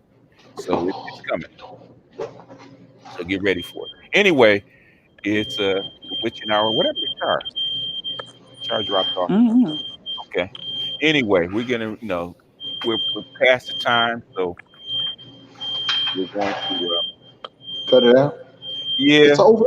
Oh man, They call it a day early You over got, here. you got to come in tomorrow night, man. I'm coming. I'll be here because I'm always here. Yeah. You gotta come on and be just here more tomorrow night because I got you. I will be there, dog. So anybody Look. got closing thoughts? Anybody?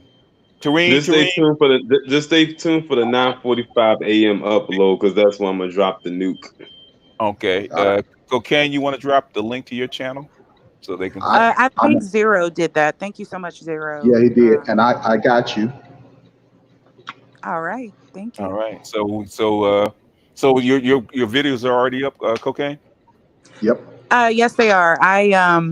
People have been asking me to continue making videos. I kind of slacked up a little bit at first, but well, you got to. I started Well, back. Cocaine, you're not giving us the good stuff. See, you giving us the surface stuff. We know you got the good stuff, but you're just not telling us. Yeah, I do. I do. I know you can't give all your secrets. That's you and cousin T Talk.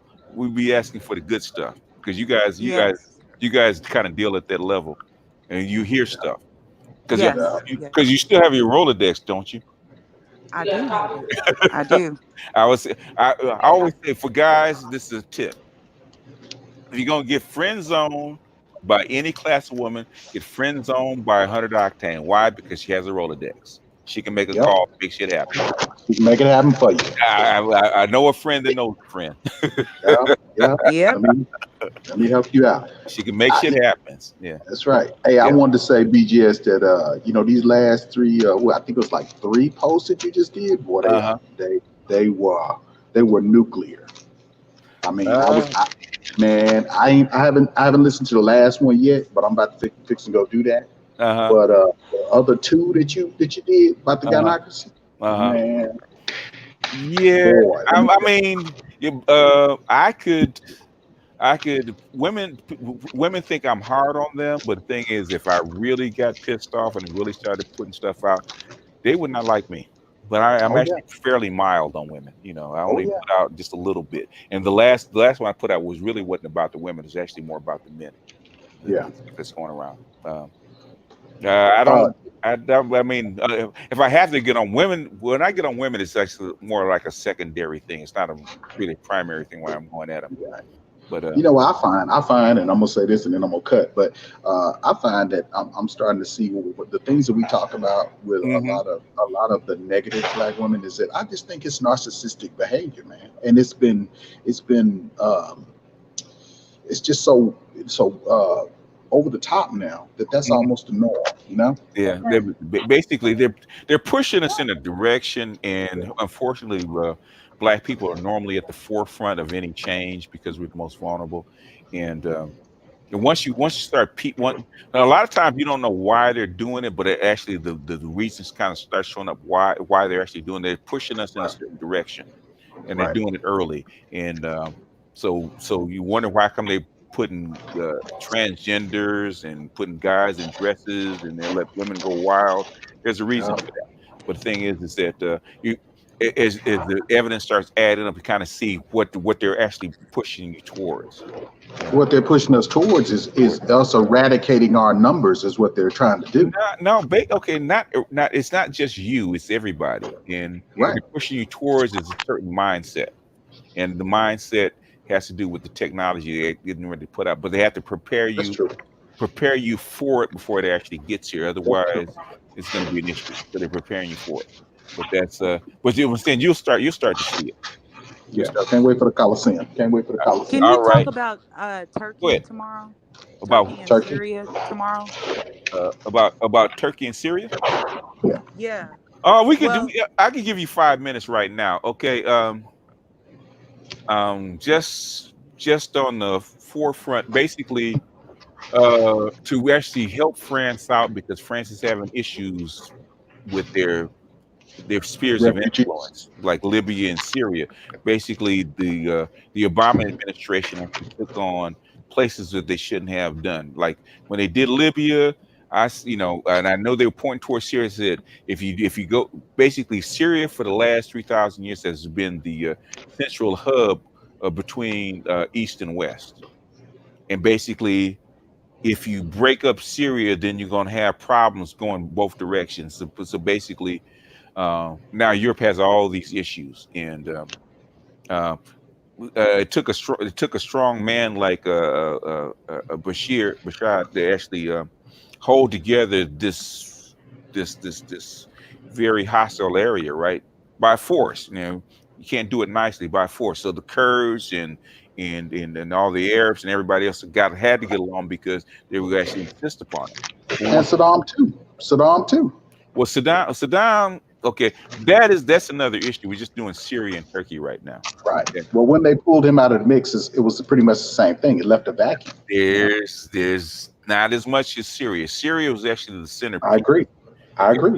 Okay. I agree. But the thing is that once they broke it up, and there's a whole bunch of series of mistakes that the United States made. Once they broke it up, started breaking it up, and then they had Turkey actually supplying weapons into the resistance fighters through Turkey and stuff like that. Mm-hmm. And you can do that until you decide that you want to run a coup on Turkey. They tried to oust Erdogan and it didn't work. The Russians stepped in. Now Turkey has flipped. So now basically the United States has no control over Turkey. That's fine, okay? Since now you have less control over the Kurds, okay? Now the Kurds and the Turks are actually enemies. And so now you have, without Bashar al-Assad actually being able to control the Kurds and actually control that border, now the Kurds have an autonomous region because the Kurds are actually being resistance fighters. And as long as the United States is there, they're fine. Okay, Turkey won't fight them, even though that the United States has made enemies of Turkey. Turkey won't touch them as the United States, as long as the United States is there. They're actually the buffer between Turkey and the Syrian regime.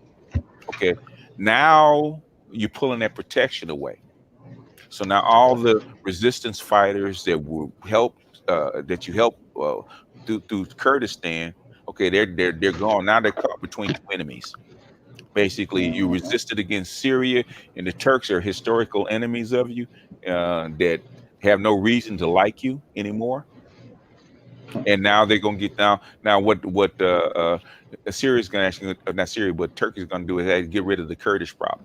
The Kurds are an issue not only in Iraq but also in along the Turkish border, and they've been a problem for years. So now, since the United States gets pulled out, we can take care of our Kurdish problem. So now the Kurds are actually caught between a rock and a hard place. Who do you pick? So now they're gonna pick the softer of the two, which is Syria. So now, if they pick the softer of the two, now then does Syria let the Kurds go, or they accept the Kurds back and defend them? So now you have basically two sides. The Russians actually control both sides. Now you have the Russians trying to play peacemaker between Syria and the Turks. So eventually, I think the BRICS are actually going to step in and say, okay, we're going to bring them to the table. So basically, what Trump basically said, that we can't afford it no more. We're going to pull everybody out. We're going to let the Russians and Chinese take care of this. Otherwise, and then on top of that, he told the guy that if you kill him quick, you'll look good. But if you don't, this dude is sick, man. What about Turkey? Do they have some of our weapons? Like they have. You got to remember, Turkey was part of NATO. Yes, ma'am. Yes, they have a lot of NATO weapons and NATO jets, NATO weapons, and they have 40 nuclear weapons that are still there in Turkey that they weren't able to dismantle and pull out. Right. So, I heard we have a whole, they're holding them hostage, though. If the United States really want them, they can go in and get them. Oh, okay. Okay. All right. If they really it's going to cost you to go in and get them. That's right. What they should have done is spend some of that money, and the military money, and pay the Turks off and pull the nukes out. What they shouldn't have done is actually try to run. You actually look at. I'm sure you remember this cocaine, right? When where the was the CIA or the DOD actually ran a coup campaign against Erdogan. Remember that? Mm-hmm. And where the Russians tipped him off and he escaped. Yep. Yep. And it's called Wow. blowback is a bitch, baby. Yeah. Blowback is a bitch, and it's going to be interesting to see how they're going to work this stuff out. But basically, what's happening is Trump is washing his hands of the whole thing because they can't afford it anymore. So they're pulling it all out, let the Russians and the Chinese take care of it. So we'll see. Man, that dude's a fucking moron. Well, I can't disagree anymore. He's just a moron, man. But yeah, I'm gonna tell you. All you gotta do is you look at all these generals, man. Even Mattis is now coming out. Look, I was Marine Corps. You know, I was a hospital corpsman. You know, but I was with Second Battalion, Second Marine, Second Battalion, Third Marines. I'm gonna tell you, man, Mattis is making fun of that dude now, and he had no respect for him when he was in. He was one of the few people that he couldn't push around. Okay. Now you look at the generals now at the table the other day when Pelosi was going off. They looking at the ground, man. You got okay. You didn't want Hillary in. Okay, fine. So basically, you do a maneuver. You get your boy. You put your boy in. Okay. Yeah. Because he's all that's left, right? Yeah, now you got to shepherd him. You got to take care of him. You got to make sure he doesn't get himself into trouble. That's what they've been trying to do since he's been inaugurated. Keep him out of trouble. Because that motherfucker's a Russian, man. He's a fucking Russian. He's not a Russian, man. Man, look here. Everything that fucker's doing is benefiting him. Everything he's doing. And all of this money that's that went through the NRA to the Republicans. I mean, it's public knowledge. He's if he was a Russian, that probably would help more than it hinders. If he was a Russian, a lot of the stuff that he did, he wouldn't have done already. Okay, there's a lot of nobody, even the foreign affairs, doesn't understand his diplomatic policy. They cease trying to understand it, but they didn't want to in the first place. But the thing is, we got to go. We're doing you're right. We're doing tomorrow night because we don't. He's a bootlicker. He's a bootlicker. Who? No, he's not. No, he's the accidental president. Okay, he just had to be at the right time. I agree with that. The woman that would have been in, they didn't want, which is that's right. So I told you, look at my. I actually told you that way back in 2016, but when I talked about Hillary, the unelectable Hillary Clinton. Yeah, they hate the shit out of her. But anyway, we'll talk about that tomorrow. We'll talk about tomorrow night. Yeah. All right. Peace out. All right, folks. I'll see y'all tomorrow night. Thanks, Cocaine. All right. Thank you. Bye-bye. Bye-bye.